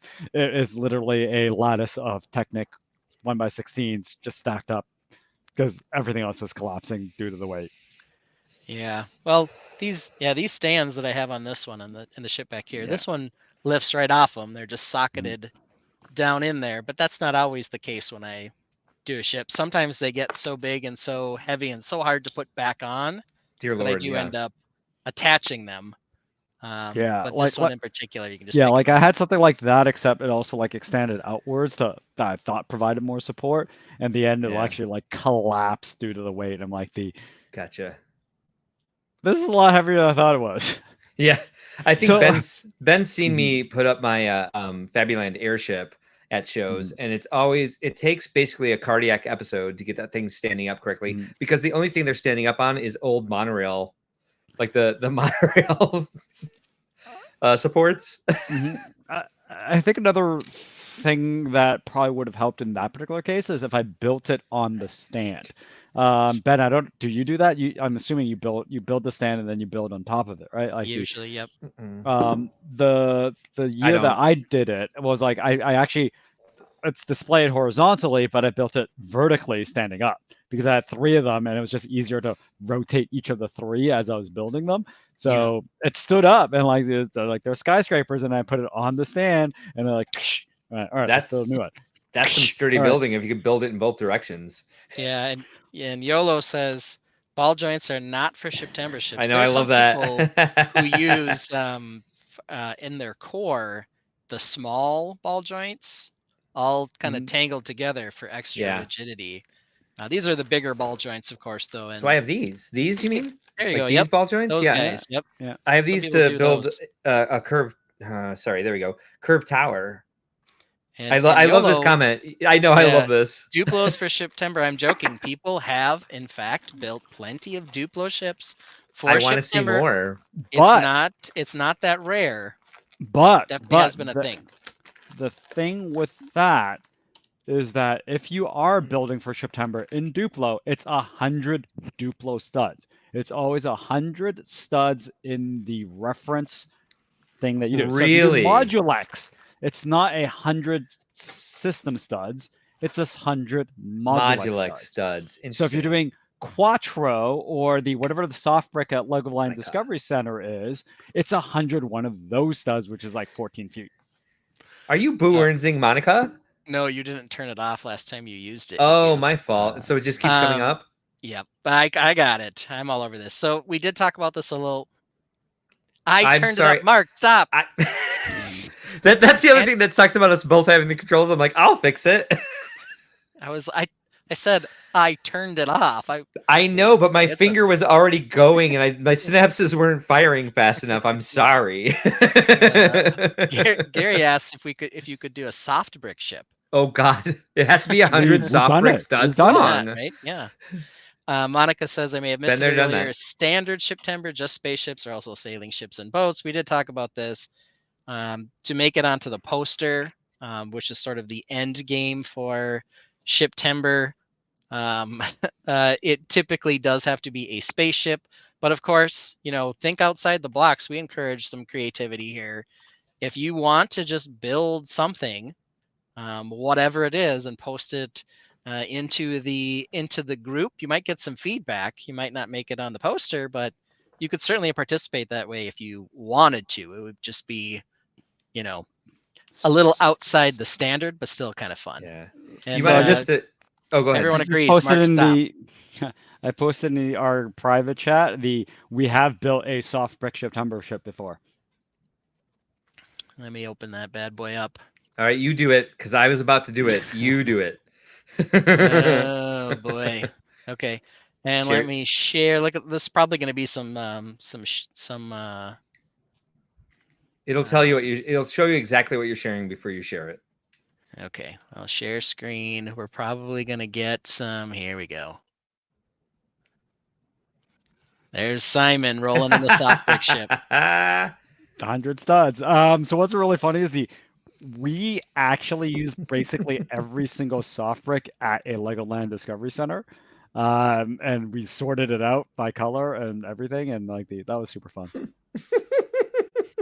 It was like 14 feet or something stupid.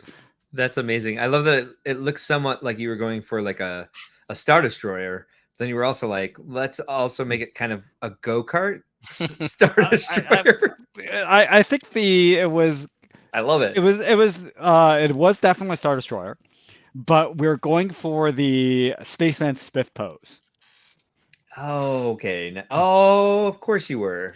And Simon, with that hair, of course, the other thing we talk about is adding a little bit of motion to your mock, even when it doesn't really have any. That hair, if I can share this again, at that particular time, definitely is screaming, "I'm going super fast!" Because just look at this hair pushed back like that. The space winds are whipping through your hair as you're driving that thing. That is a Spaceman Spiff haircut for sure. Yeah. Yes, this. Wash hands, wash hands, wash hands. Every soft brick at LDC. So Gary wants funny, to know this part too. Could you swoosh that thing? No, not even close. Okay. It just melts. It's funny. They were actually really happy we did that because we took every single soft brick in every single one of the corners and sorted it by color, so it actually made it very easy for them to wash. Because they do wash them once in a while, and we did the work for them. I think it's a month. I'm sure Monica was more concerned about you than the next person, but still. Yeah. So I had to move myself so I could remain the guy on the left. On the left, I understand. Yes, my official title. Saw that happening. I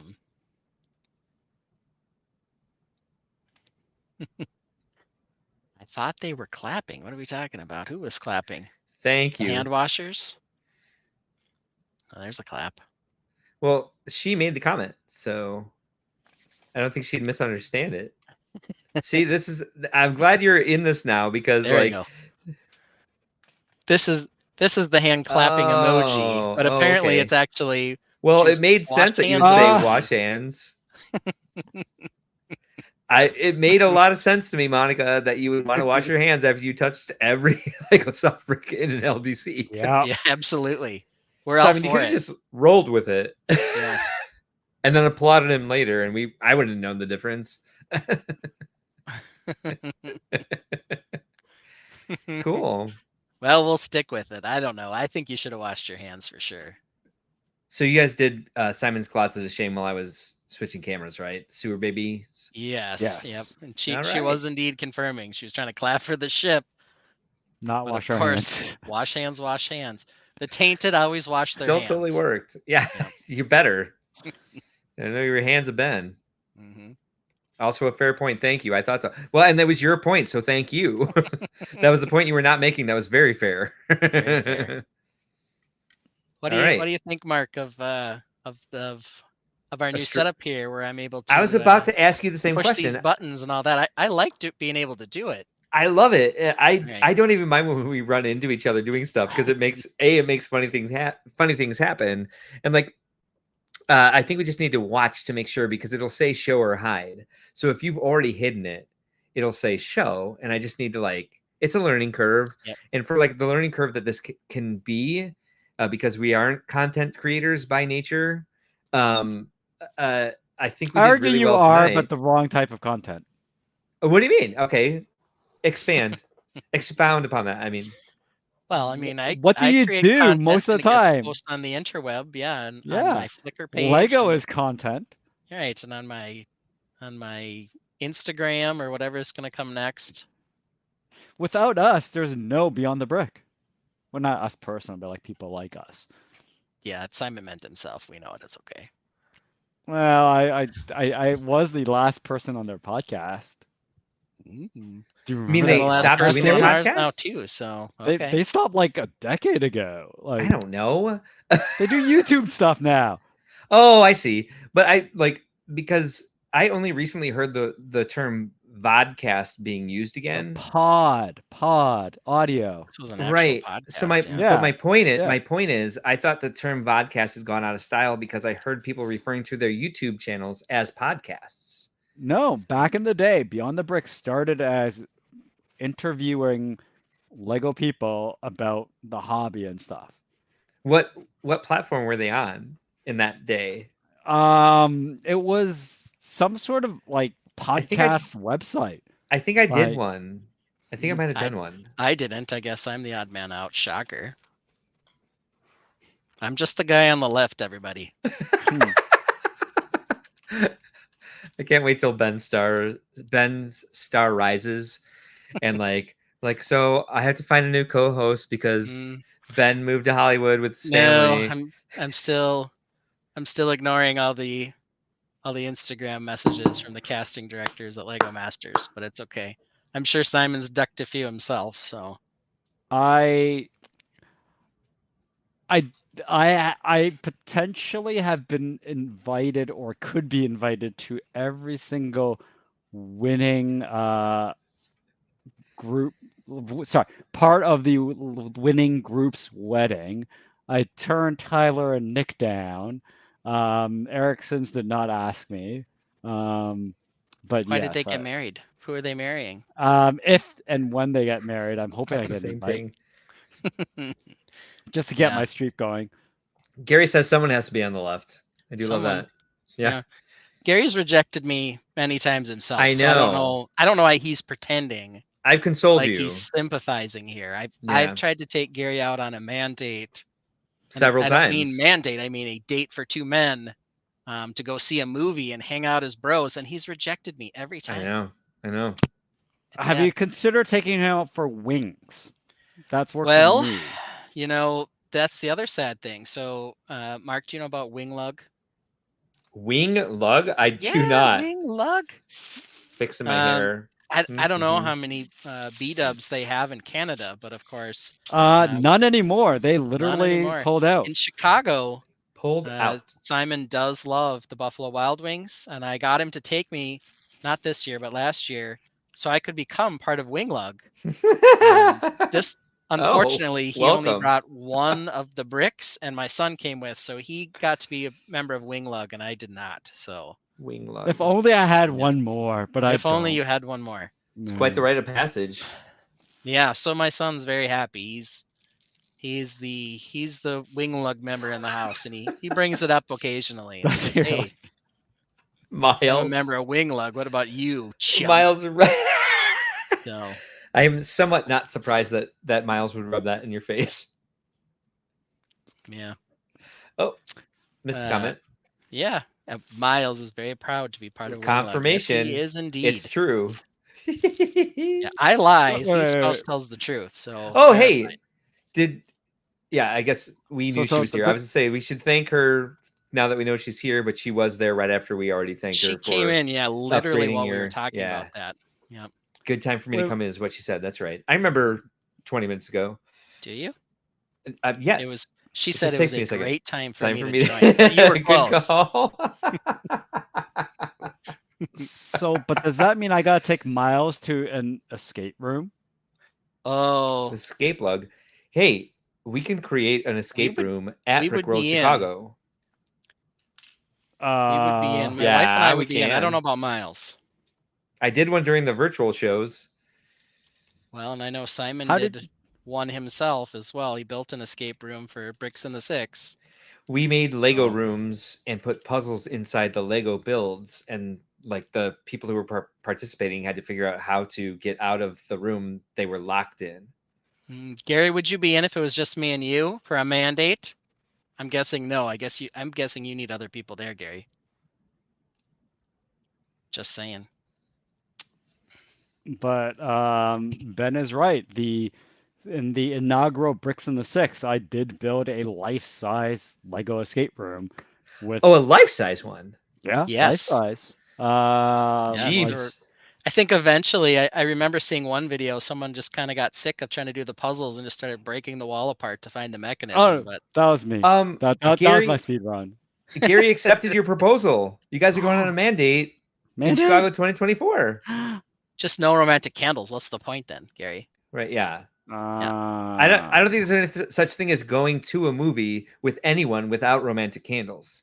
Thank Have you. you been to a movie theater? Thank you. You're welcome. Ugh.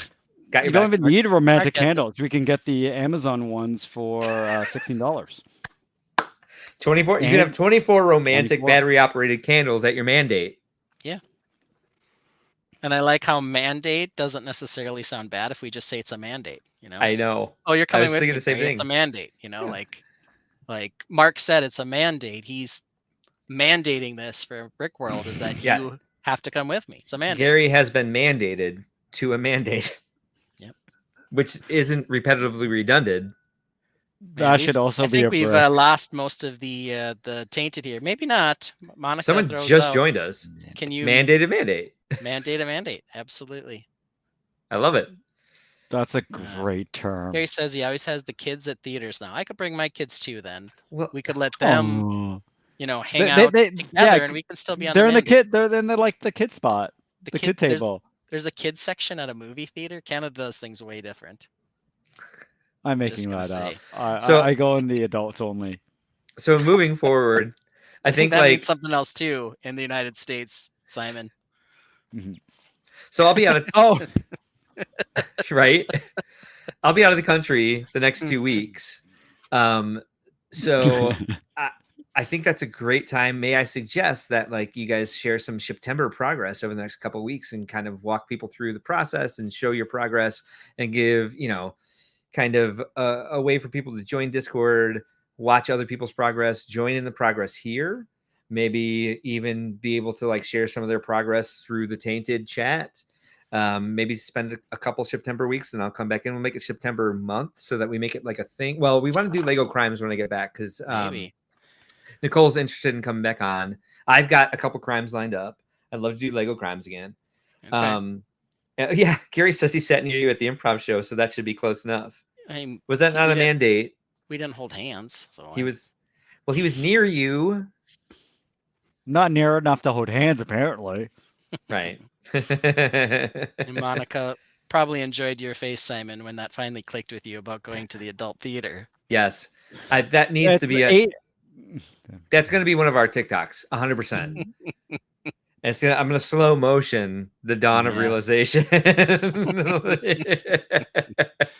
And Z spouse hasn't chimed in. I know next week we may or may not be available, but she told Okay. me for the holiday weekend that we'll probably be back on Sunday. So there's All a right, good cool. chance All right. if people want to that I might be able to solo that and I'll have show a September start. I'll have an Into the Blockiverse episode ready for next week then, since you Awesome. guys are out of town. Yep. But yeah, Simon, we can probably if you're willing to join us, like you Sure. do some Shiptember stuff, since what we mostly do on the live stream is share our builds with each other and give each other feedback. It's kind of like right in line with like, hey, if this is what we're doing, we would show Shiptember builds anyway. Well, Ben might. I don't know if I'll do it or not. Yeah. Maybe you can do Sliptember. Build us a Fabuland slip. Slightly less investment in parts or something. Or Fiptember, Fabuland investment in parts. Yeah. What? Fabuland in space. I got nothing. Shiftember. Seriously huge investment in Fabuland. Monica says next Sunday is her birthday, so what's the point of us even trying to crowd in on her birthday? How dare I leave the country? Happy birthday treat for Blockelverse, I think. You're going to love Blockelverse. August 27th. August 27th. August 27th is the Blockelverse day. Happy birthday. Gotcha. Yes, Z-Spouse She's confirming. Confirms, yes. All right. This is gonna be difficult for me to end it this way because it's on 2 different tabs now. But as we always remind everyone, there are no mistakes, only happy accidents. So says Bob Ross. And since I'm not down there yet, if you guys aren't currently following us on TikTok or YouTube for that matter, and occasionally Instagram, you're missing out on Into the Blockoverse. Here's a little taste of what we've been doing with that. I love that. Here's better than any other one we've seen because they're not just animated characters added in. They're like flat stickers with white outlines just playing in the pool. It's like, well, you don't get any minifigs, but you can pretend with sticker people. And the sticker people don't even come with the set. They're just, showing you like what you could pretend that these exciting friends are doing at the Cherry Vitality Beach. Here's what you can do. Vitality water bar drink to your heart's content, which is definitely excellent grammar. Water curtain door. It opens. That's great. There's a leisure section. You'd want it to do that. There's a life-saving observation spot. There's a swim shop. Stand in the observatory to enjoy the breathtaking view. The exciting and funny water slide. Sit in the beach chair and enjoy sunbath. Sunbath. Yep. Yes, lockers. But here's my favorite. The ice cream van, baby. That's a van. Why is there a fish on it? That is the coolest van I've ever seen. Yeah, what is that fish for? I have no idea. Go into the shower room to wash the sand off your body. Well, it's a good suggestion. Ooh, look, they made different flag molds, or they photoshopped in something and folded it.